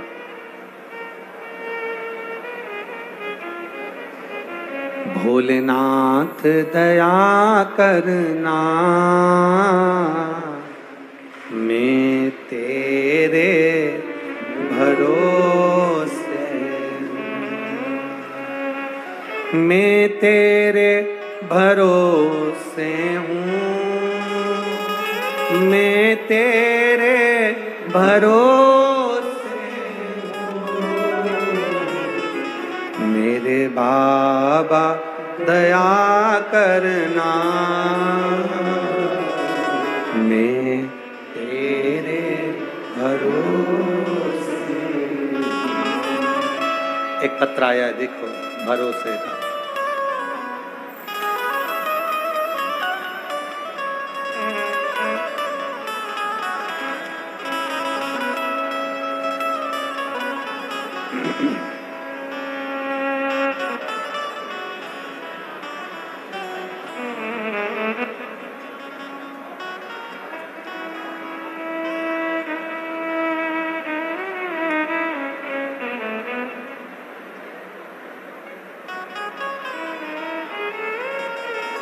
मीनू मिश्रा,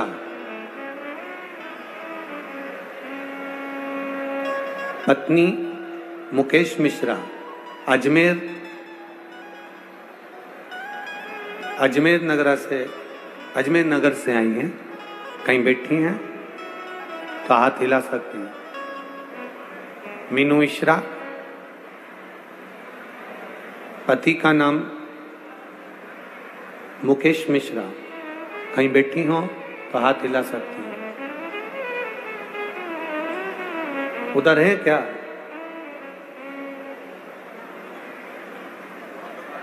है? गुरुदेव, मेरा लड़का है जो माइंड से विक्षिप्त है, बोल नहीं पाता, सुन नहीं पाता, जन्म से ही है। पहले तो उसको सुनाई नहीं देता था, पर कथा सुनते सुनते उसकी कानों की आवाज बाबा की कृपा से आ गई। ये शिव कृपा है। गुरुदेव, उसका शरीर पलंग पर पड़ा रहता है, उठ नहीं सकता, ज्यादा बोल नहीं सकता। कुछ शब्द बाबा ने दे दिए उसको ये कथा के माध्यम से। गुरुदेव, जब कथा आती है,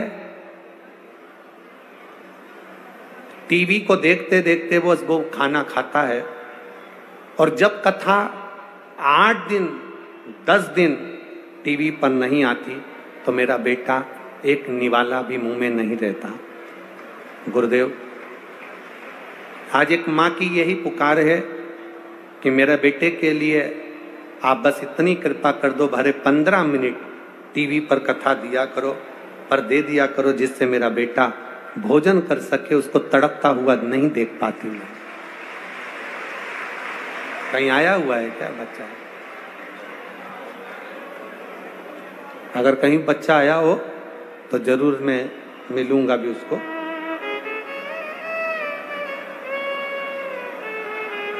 हम प्रयास करेंगे पूरा। बाबा देवादिदेव महादेव चाहेगा तो भले 15 मिनट इस बेटे के लिए दें, पर देंगे जरूर, प्रयास करेंगे उसके लिए। हम बात करेंगे। एक पत्र और बड़ा सुंदर आया है हमारा।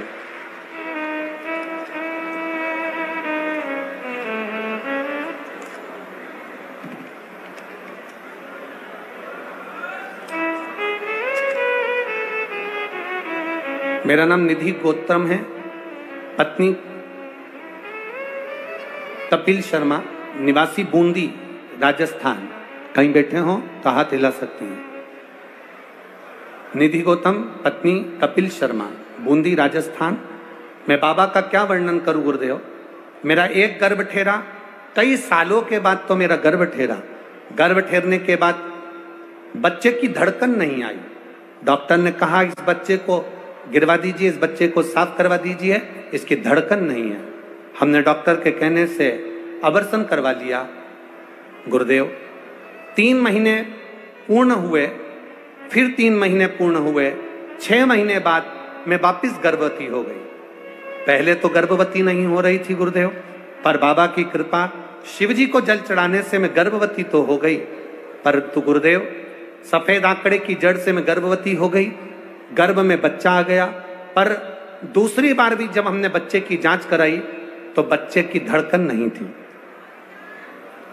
जब बच्चे की धड़कन नहीं, तब डॉक्टर ने कहा इसको हटवाना पड़ेगा, साफ करवाना पड़ेगा, बच्चे की धड़कन नहीं है। तब मेरी माँ ने कहा एक काम करते हैं, सीहोर चलते हैं, वहां से रुद्राक्ष लेकर आएंगे, बाबा को नमन कर कर आएंगे। गुरुदेव सीहोर गए, रुद्राक्ष लाए। शिव जी को रुद्राक्ष गलाकर जल शंकर जी को चढ़ाते, पी लेते। डॉक्टर को दूसरी बार सोनोग्राफी कराई। डॉक्टर ने कहा इस बच्चे के धड़कन नहीं है, इस बच्चे को साफ करवा दीजिए। पर हमने बाबा का जल पीना प्रारंभ करा। जब डॉक्टर ने दूसरी सोनोग्राफी में भी कहा कि इस बच्चे की धड़कन नहीं है, तब हमने बेलपत्र खाना प्रारंभ करा। शिव जी पे चढ़ी हुई बेलपत्र खाते, रुद्राक्ष का जल पीते। तब डॉक्टर ने साफ मना कर दिया था कि इस बच्चे की धड़कन नहीं है, इसको साफ करवा लो, इसको हटवा लो। पर हमने भी बाबा के भरोसे अपने जीवन को सौंप दिया और हमने भी कहा डॉक्टर साहब अब तो वो बाबा जाने और उसकी औलाद जाने। इतने सालों के बाद गर्भ ठेरा है, बच्चा नहीं होगा, लोग बांझ कहते हैं, अपशब्द कहते हैं, क्या करें गुरुदेव। तब बाबा की कृपा से तीसरी सोनोग्राफी आई। तब उसमें डॉक्टर ने कहा अब ऐसा लग रहा है बच्चे की धड़कन थोड़ी थोड़ी चलना प्रारंभ हो गई। गुरुदेव तो भी डॉक्टर कह रहा था कि ये बच्चा पूर्ण तरह से स्वस्थ नहीं है, इसकी सफाई करवा दो। पर मन नहीं माना। हमने बच्चे को जन्म दिया और बाबा की कृपा से मेरे घर में लड़के ने जन्म लिया जो पूर्ण तरह से स्वस्थ है। डॉक्टर भी आश्चर्य में है कि यह बच्चा पूर्ण तरह से स्वस्थ कैसे हो सकता है। उसका फोटो आस्था चैनल पर और एलईडी पर आप उस बच्चे का फोटो देख सकते हैं। एलईडी वाले भी इस फोटो को आप क्लोज कर कर दिखा सकते हैं, अगर जो लोग एलईडी चला रहे हैं, या वो बच्चा अगर यहाँ आया हो, बेटे को लेकर अगर आए हो तो व्यासपीठ पे ला सकते हो। डॉक्टर ने मना कर दिया था कि इसकी धड़कन नहीं है, ये बच्चा ठीक नहीं, ये बच्चा श्रेष्ठ नहीं। पर तेरी कृपा बिना न हिले एक भी अणु, लेते हैं श्वास तेरी कृपा से। ये उसके भरोसे वो कहे जितना जिसके भाग्य में होता,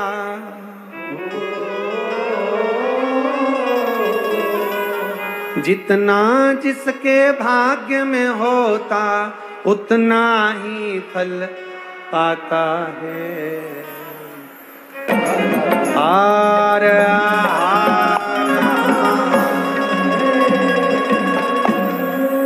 अपने स्थान पर बैठकर बाबा देवाधिदेव महादेव से हृदय से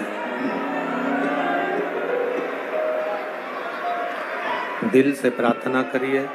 बाबा देवाधिदेव महादेव से भाव से कहिए, जहां जगह मिले वहां बैठकर सुंदर श्राद्ध पक्ष की, देव पितर शिव महापुराण की कथा चल रही है। आप हृदय से बाबा से प्रार्थना करिए, दिल से निवेदन करें। बोल बम का नारा है, सारी समस्या का हल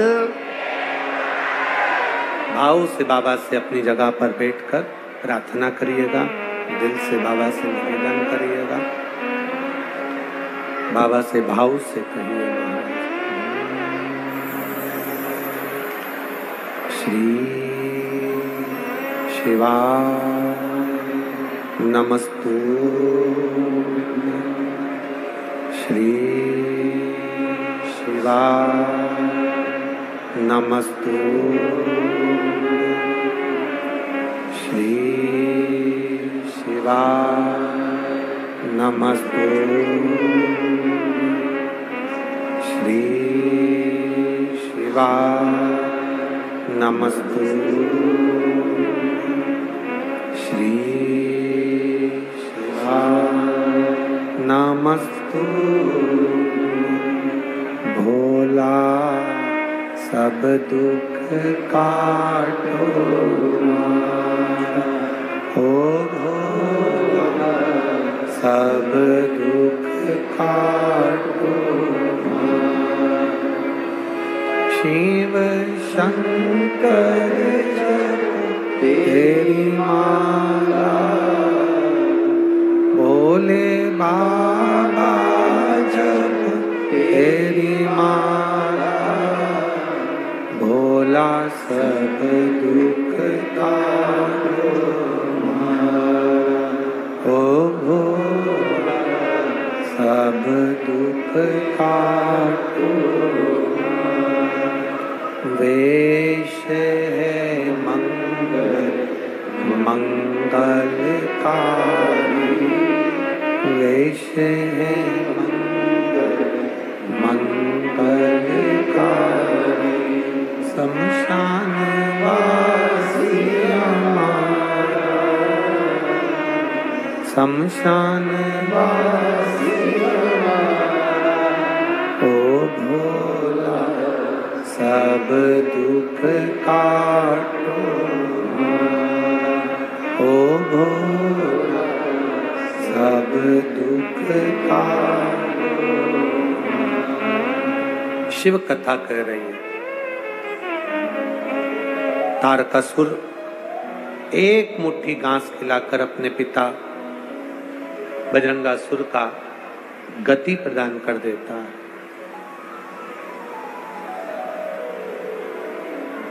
ऐसा कोई व्रत नहीं है दुनिया में जिसका फल देवाधिदेव महादेव नहीं देते।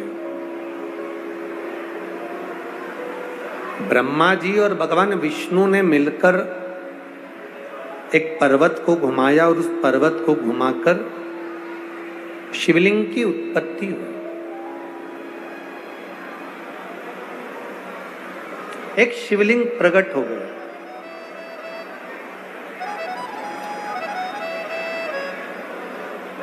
ब्रह्मा जी शिवलिंग का सिर देखने के लिए ऊपर की ओर गए और भगवान विष्णु चरण देखने के लिए पाताल में चले गए, जमीन में गए। कभी जिंदगी में सबकी परीक्षा लो, पर महादेव की कभी परीक्षा मत लो।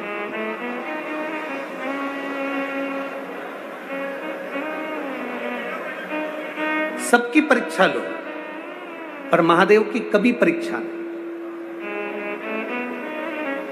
महादेव की परीक्षा लेने से अच्छा है कि हम महादेव की प्रतीक्षा करें। परीक्षा में जो सुख नहीं है, शंकर भगवान की प्रतीक्षा में वो सुख है। एक पत्र किसी ने भेजा, उस पत्र में उन्होंने लिखा,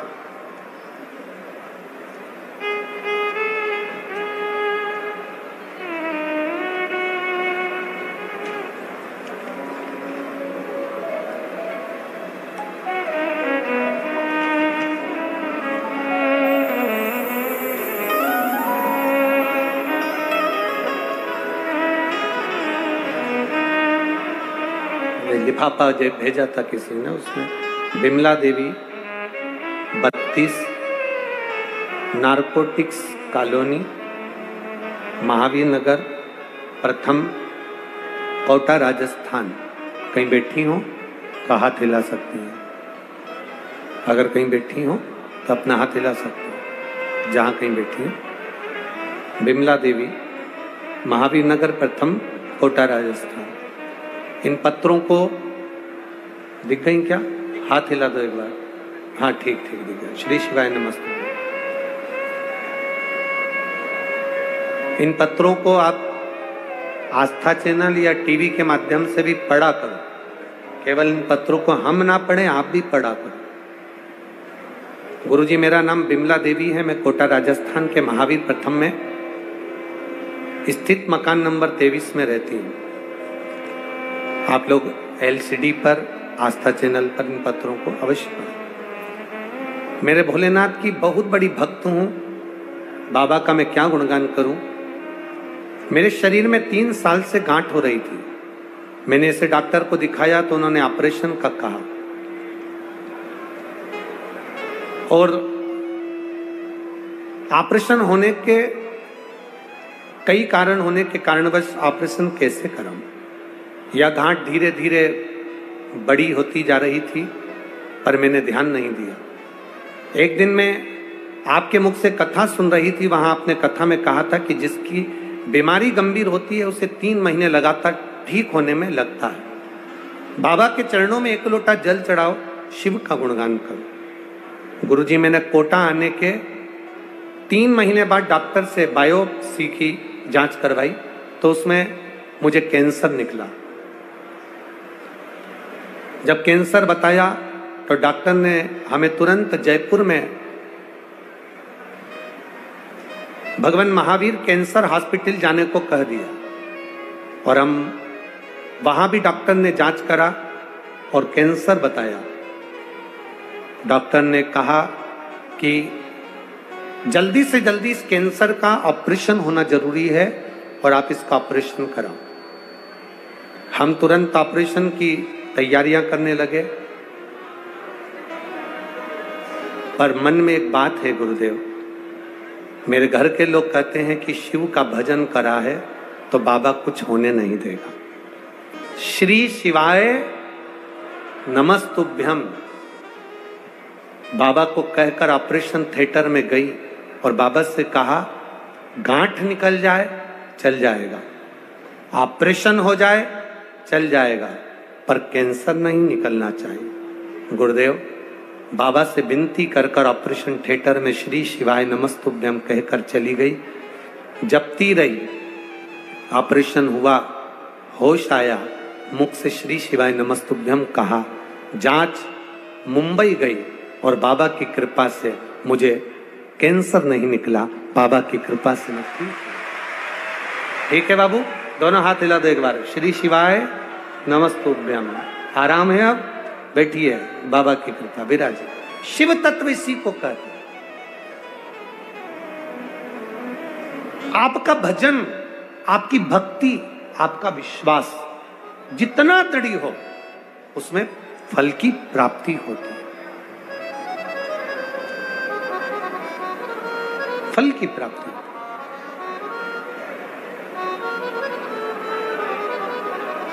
महाराज, खाली न जाता कोई दर से तुम्हारे, खाली न जाता कोई दर से तुम्हारे, मैं भी खड़ी हूँ नन्ही बाहें पसारे। एक पत्र और बड़ा सुंदर है, देखिए। मैं पिंकी अंशोरिया, विनोद कुमार अंशोरिया, रामगंज मंडी, जिला कोटा। कहीं बैठी हो तो हाथ हिला सकती हैं। आप ही हैं? दोनों हाथ हिला दो एक बार। रामगंज मंडी, जिला कोटा, मेरा मोबाइल नंबर ये है। मैं बाबा का क्या वर्णन करूं गुरुदेव।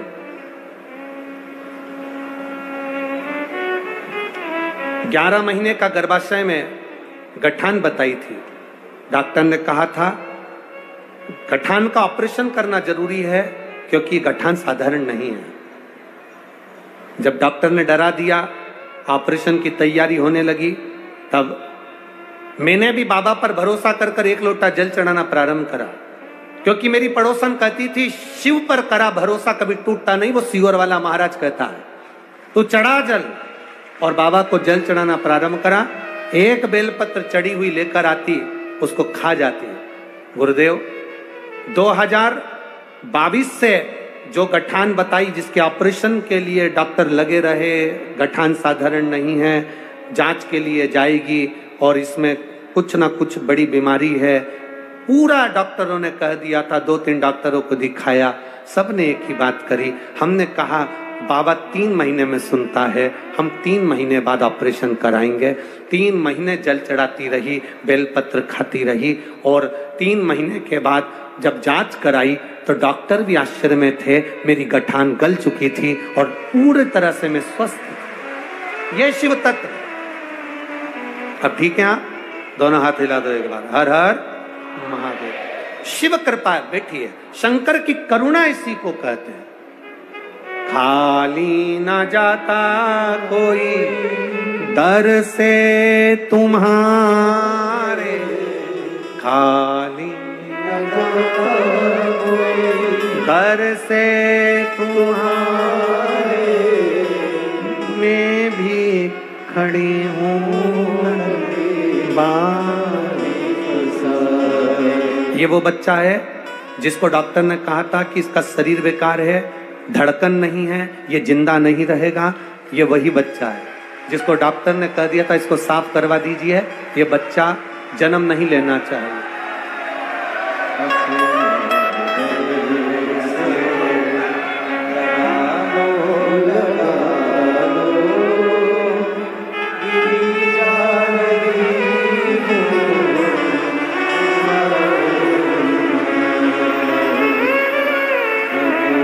जिसको डॉक्टर ने कहा था कि ये बच्चा जिंदा नहीं रहेगा, इसके हाथ पैर काम नहीं करेंगे और इसकी धड़कन नहीं है, ये वही बच्चा है जो बाबा की कृपा से हुआ।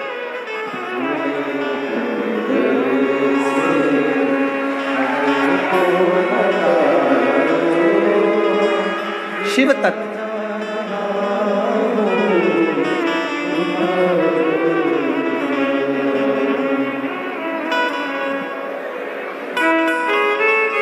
हर लुटा दिया भंडार,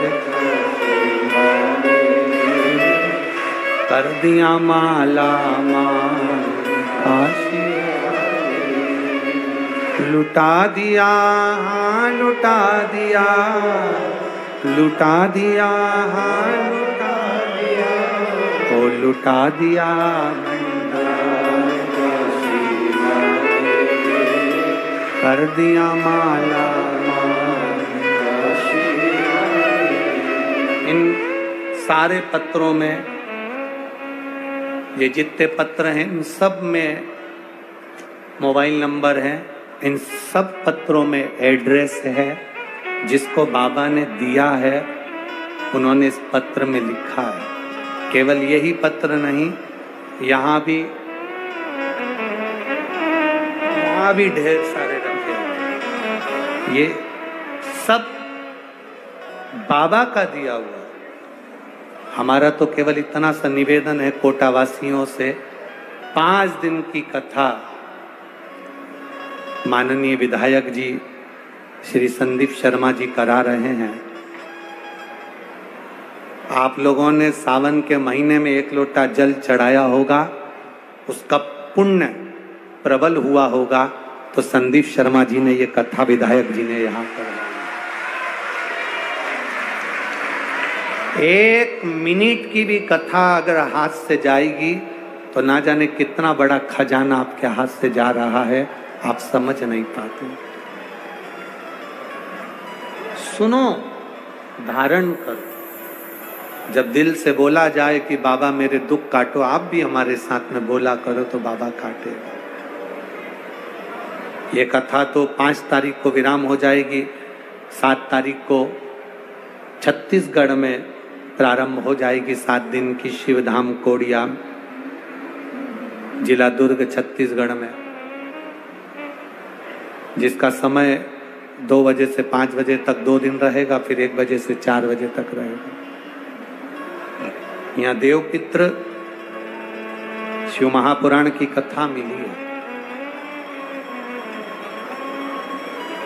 माननीय विधायक महोदय संदीप जी शर्मा जी तो बड़े सरल सहज हैं, जिन पर हम तो कहेंगे कहीं उनके पूर्वजों और पितरों की बड़ी कृपा हुई होगी, जो 16 श्राद्ध में ये कथा यहाँ हो रही। सरल सहज शिव तत्वधार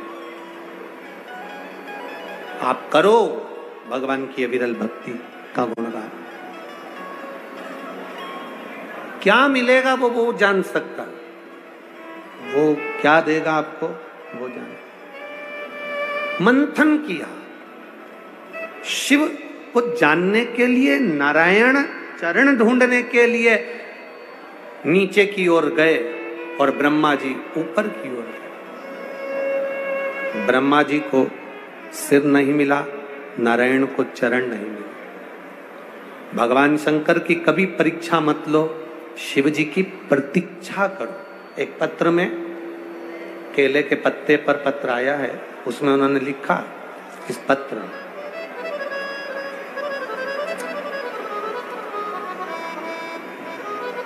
मैं इंदिरा मार्केट में रहती हूं। इंदिरा मार्केट यही है कोटा में। मैं रितु शर्मा हूं। रितु शर्मा है, बिल्लू शर्मा है। मैं टीवी पर कथा सुनती हूँ, कहीं बैठी हो तो हाथ हिला सकती हूँ। मैं बाबा से रोज कहती थी, गुरुजी वो सियोर वाला महाराज कहता है जो मांगो वो मिलता है, मुझे 3 मंजिल का मकान दो। गुरुदेव, मेरे घर के लोग कहते थे ऐसा होता है क्या, फालतू की बात है, ऐसे तो ना जाने कितने महाराज आते हैं टीवी पर बोलते रहते हैं, क्या होता है। परंतु गुरुदेव, बाबा को जल चढ़ाने का फल क्या होता है कोई मुझसे पूछे, बाबा ने मुझे दे दिया, ये बाबा की कृपा। शिव तत्व इसी को कहते हैं। औघड़ी है शंभु शंकर त्रिकालदर्शी कैलाशी।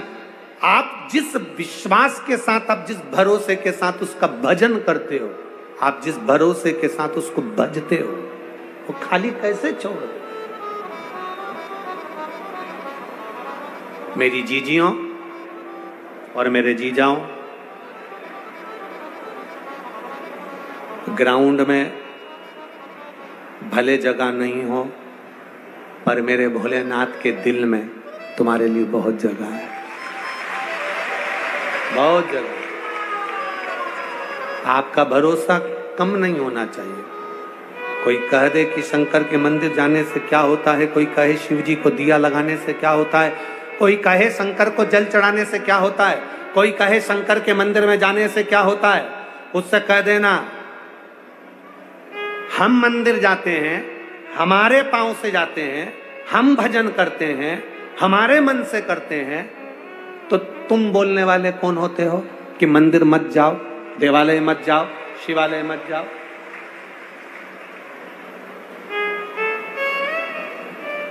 जो तुमसे कहते हैं कि मंदिर नहीं जाना चाहिए, जल नहीं चढ़ाना चाहिए, क्या करोगे मंदिर जाकर, क्या होता है श्राद्ध पक्ष में ब्राह्मण को भोजन कराने से, क्या होता है श्राद्ध पक्ष में गौ माता को रोटी देने से, जो तुमको ज्ञान देते हैं, एक दिन तुम्हें सनातन धर्म से हटाकर दूसरे धर्म में भेजने की तैयारी करते हैं, दूसरे धर्म में भेजने की तैयारी करते हैं। हम अपना सनातन धर्म कैसे छोड़ दें, हम अपना भजन करना कैसे छोड़ दें, हम अपनी भक्ति कैसे छोड़ दें। शिव कथा कह रही, चरण नहीं मिले, नारायण ने सत्य कह दिया कि मुझे चरण नहीं मिले, तो भगवान विष्णु का नाम सत्य नारायण हो गया। ब्रह्मा जी झूठ बोल दिए, केतकी का फूल झूठ बोल दिया, गौ माता ने झूठ बोल दिया, श्राप लगा, ब्रह्मा जी का सिर कटा, कर्मनाशा नदी प्रकट हो। आगे सृष्टि खंड बढ़ा, दक्ष प्रजापति के यहाँ सती माता का जन्म हुआ और वो सती मैया जो शिव की आराधना में लीन रहती थी, भगवान शंकर की भक्ति में डूबी रहती थी। बाबा देवादिदेव महादेव विवाह के बाद में उनको कुंभज ऋषि के यहाँ कथा सुनाने के लिए ले गए। अगस्त बाबा के यहाँ कथा सुनने के लिए गई, अगस्त ऋषि के यहाँ कथा सुनने के लिए गई और बाबा देवादिदेव महादेव के यहाँ कथा जब श्रवण करने के लिए गई, शिव कथा कहती है, शिव महापुराण के सामने पंडाल में बैठकर, कथा में बैठकर, भले टीवी के सामने कथा सुन रहे हो, चाहे मोबाइल पर सुन रहे हो, चाहे पंडाल में बैठकर कथा सुन रहे हो, भगवान की कथा को सुनते हुए हमारे मन में जो भाव आता है भगवान वो पूरा करता है। सती मैया के मन में भाव आया कि मेरे पति शादी होने के बाद दुनिया के पति घुमाने के लिए लेकर जाते हैं, पर मेरे पति शादी होने के बाद मुझे कथा सुनाने के लिए लेकर आए हैं, इससे तो ये शरीर जलकर भस्म हो जाए तो अच्छा। और वही हुआ, सती माता का शरीर जलकर भस्म। क्रोध की अग्नि में सती माता जल गई और उनका शरीर भस्म हुआ। कथा सुनते सुनते हम जो दिल से मांगते हैं, हम जो दिल से कहते हैं, बाबा सुनता है। श्री शिवा नमस्तु, श्री शिवा नमस्तु, श्री शिवा नमस्तु, श्री शिवा नमस्तु, श्री शिवा नमस्तु। भोला सब दुख काटो, ओ भोला सब दुख काटो। शिव शंकर जपूं तेरी माला, भोले बाबा जपूं तेरी माला, भोला सब दुख काटो ओ भोला सब दुख काटो। वेश है मंगलकारी, वेश है मंगलकारी, शमशान वासी हमारा, शमशान वासी हमारा, ओ भोला सब दुख काटो, ओ भोला सब दुख काटो। हम जो मांगे, जो कहे उससे वो सुनता। एक लड़का यहाँ बैठा है कथा में, उसने अपनी माँ से कहा, माँ ये सियोर वाला महाराज कथा में बोलता है जो मांगो मिलता है, मैं वायुसेना में नौकरी करना चाहता हूं, मिल जाएगी? पत्र है।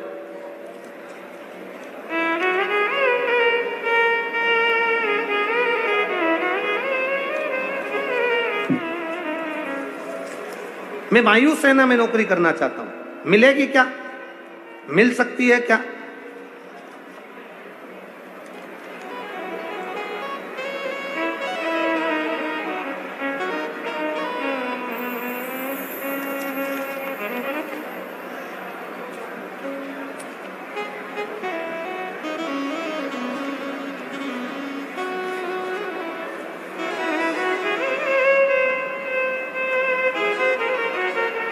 शंभो शरणे पड़ी मांगड़ी, दुख काटो दया करे दर्शन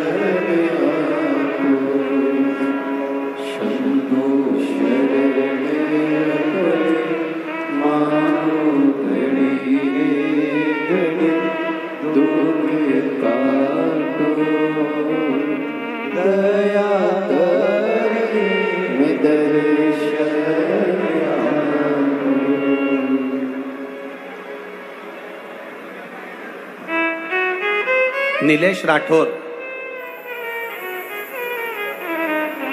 सुसनेर से हैं। नीलेश राठौर, मेरा भाई का नाम नीलेश राठौर है गुरुजी। मेरा भाई एयरफोर्स की नौकरी के लिए कई बार विचार करा, तब मैंने उससे कहा कि शिव जी पर भरोसा रख, वो देता है। क्या वायुसेना की नौकरी भी देगा? भरोसा पक्का है तो दुनिया में सब कुछ मिल सकता। मेरे भाई ने कहा, जीजी किस्मत पर बैठे रहेंगे ना, अपने दिमाग से काम लेना पड़ता है, अपने दिमाग से काम लेना पड़ेगा। किस्मत पे बैठे रहेंगे तो कुछ नहीं मिलने वाला। गुरुदेव, आपने कथा में कहा था दिमाग तो बीरबल के पास भी था, तो क्या वो बादशाह बन गया था?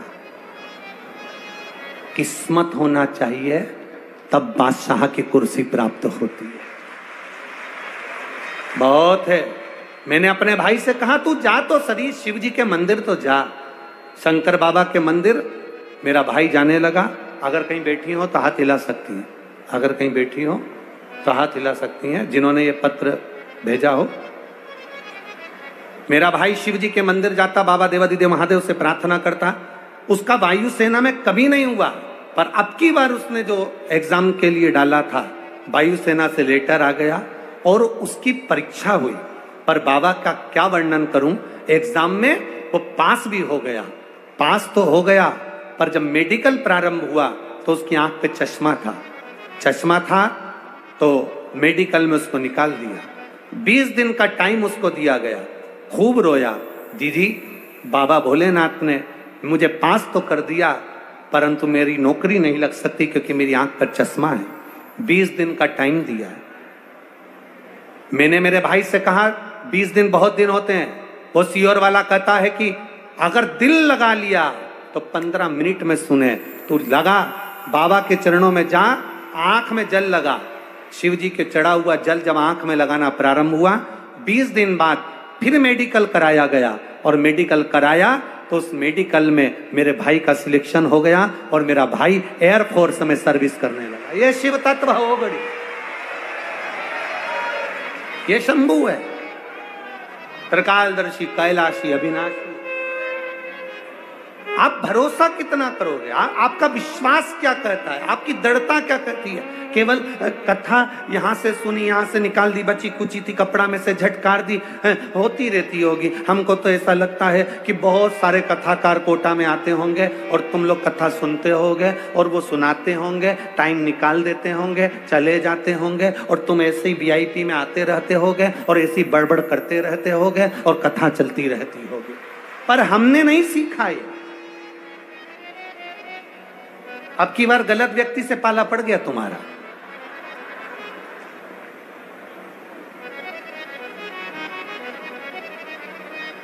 कल से एक निवेदन आप सबसे, जिसको कथा सुनना है वो ही पंडाल में बैठे, बाकी के कोई अंदर मत आओ।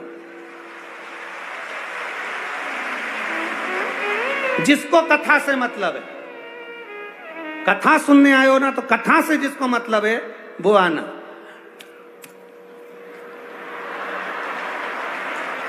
बिल्कुल मत। 4 घंटे तक पार्टी क्या करे कथा का?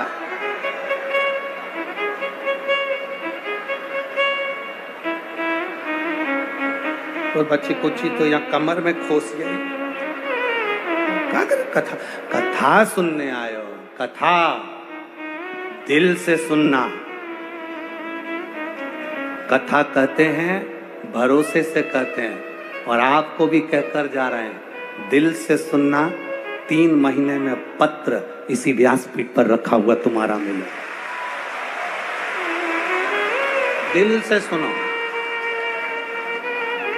कितने प्रेम से कथा करवाई है विधायक जी ने, कितने प्रेम से। ये विधायक जी को कहीं शिव जी की बड़ी कृपा हुई होगी जिन्होंने इतने प्रेम से इस कथा को लेकर आए। आप जितने प्रेम से सुन सकते हो उतने प्रेम से सुनो, जितने प्रेम से। और भाव से सुनो, देगा वो। सती मैया ने कथा में बैठकर सोच लिया था कि मेरा शरीर जलकर भस्म हो जाए, तो उनका शरीर जलकर भस्म हुआ। शिवजी ने कथा में बैठकर सोचा था कि मुझे राम का दर्शन हो जाए, राम का दर्शन हो गया। ये कल्प वृक्ष है शिव महापुराण की कथा, जो बैठकर मांगते हो कथा के पंडाल में, वो तुम्हारी झोली में प्राप्त होता ही है, ये पक्का। जो तुम मांगोगे वो तुम्हें मिलेगा, ये निश्चित है। कल्प वृक्ष है शिव पुराण, कल्प वृक्ष मिले तुम।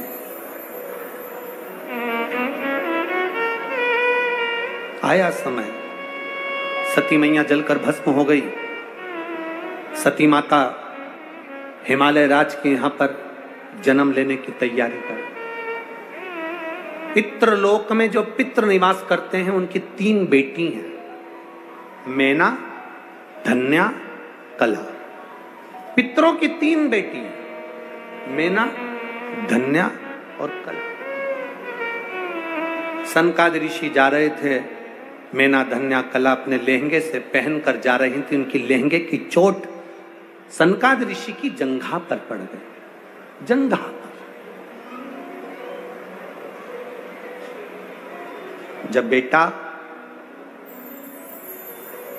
किसी एग्जाम में बैठ रहा है, सीए की पढ़ाई करे, इंजीनियरिंग की पढ़ाई करे, डॉक्टर की पढ़ाई करे, जो भी पढ़ाई बेटा कर रहा, कंपटीशन एग्जाम में बैठ रहा हो, हम ये कोटा में बहुत बच्चे कोचिंग करने आते हैं, हम उन बेटों से कहेंगे, उन बेटियों से कहेंगे, तुम हिम्मत मत हारो, अपनी हिम्मत मत हारो, टेस्ट दो, एग्जाम दो, एग्जाम के साथ,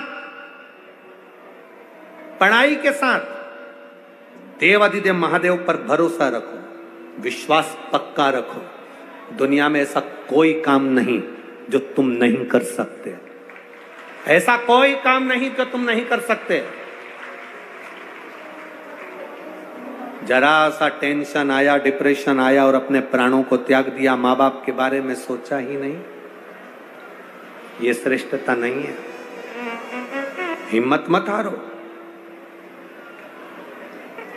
मेरा माताओं से निवेदन है, तुम्हारा बेटा कहीं पर भी पढ़ाई कर रहा हो, कहीं पर भी विद्या अध्ययन कर रहा हो, कहीं पर भी वो कंपटीशन एग्जाम में बैठ रहा हो, किसी भी जगह पर कंपटीशन एग्जाम में वो बैठे, मेरा माताओं से निवेदन है, श्राद्ध पक्ष में 3 सफेद फूल, 3 चावल के दाने, 3 सफेद फूल, 3 चावल के दाने एक कटोरी में अपने दरवाजे के नजदीक में अंदर की ओर उसको रखो। किसी भी दिन जब तुम्हारा मन पड़ जाए, श्राद्ध पक्ष में करने के लायक है। बस तुम्हारा बेटा कंपटीशन एग्जाम में बैठ रहा हो, परीक्षा दे रहा हो, नौकरी के लिए अप्लाई कर रहा हो, या उसको कोई कुछ पाने की ललकता है और वो नहीं कर पा रहा है, या दुकान व्यापार व्यवसाय के लिए कार्य कर रहा है पर उसका नहीं जम पा रहा, कोई लोन लेने के लिए अप्लाई कर रहा है, नहीं जम पा रहा, तो 3 सफेद पुष्प और 3 चावल के दाने। पितरों की 3 बेटियां, मैना, धन्या और कला। नाम बोलिए फिर से, मैना, धन्या और कला।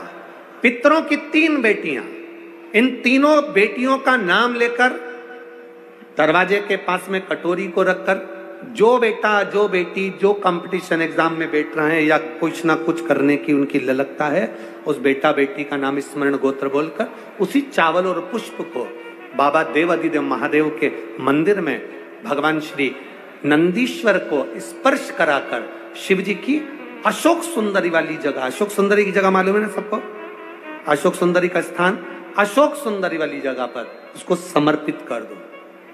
3 महीने के अंदर बाबा देवादिदेव महादेव उसकी नैया पार जरूर करेगा, निश्चित। पर इसके साथ में उसकी मेहनत, उसकी लगन, उसका भरोसा, उसकी दृढ़ता, उसकी पढ़ाई पक्की होना चाहिए, उसका कर्म पक्का होना चाहिए, उसकी मेहनत पक्की होना चाहिए। कितने पुष्प, कितने चावल, नाम बोलिए। जम के बोलो जरा, इधर वाले भी और इधर वाले भी, सब बोलो। मैना, धन्या और कला, ये 3 बेटी, पितरों की 3 लड़कियां हैं जो पितृलोक में निवास करती हैं। इनके नाम स्मरण कर कर समर्पित करना पड़ा। समय आया, तीनों देवियों को श्रापिता लगी तो वो भूमि पर आई और उनकी गोद में, मैना की गोद में माता पार्वती जी का जन्म हुआ।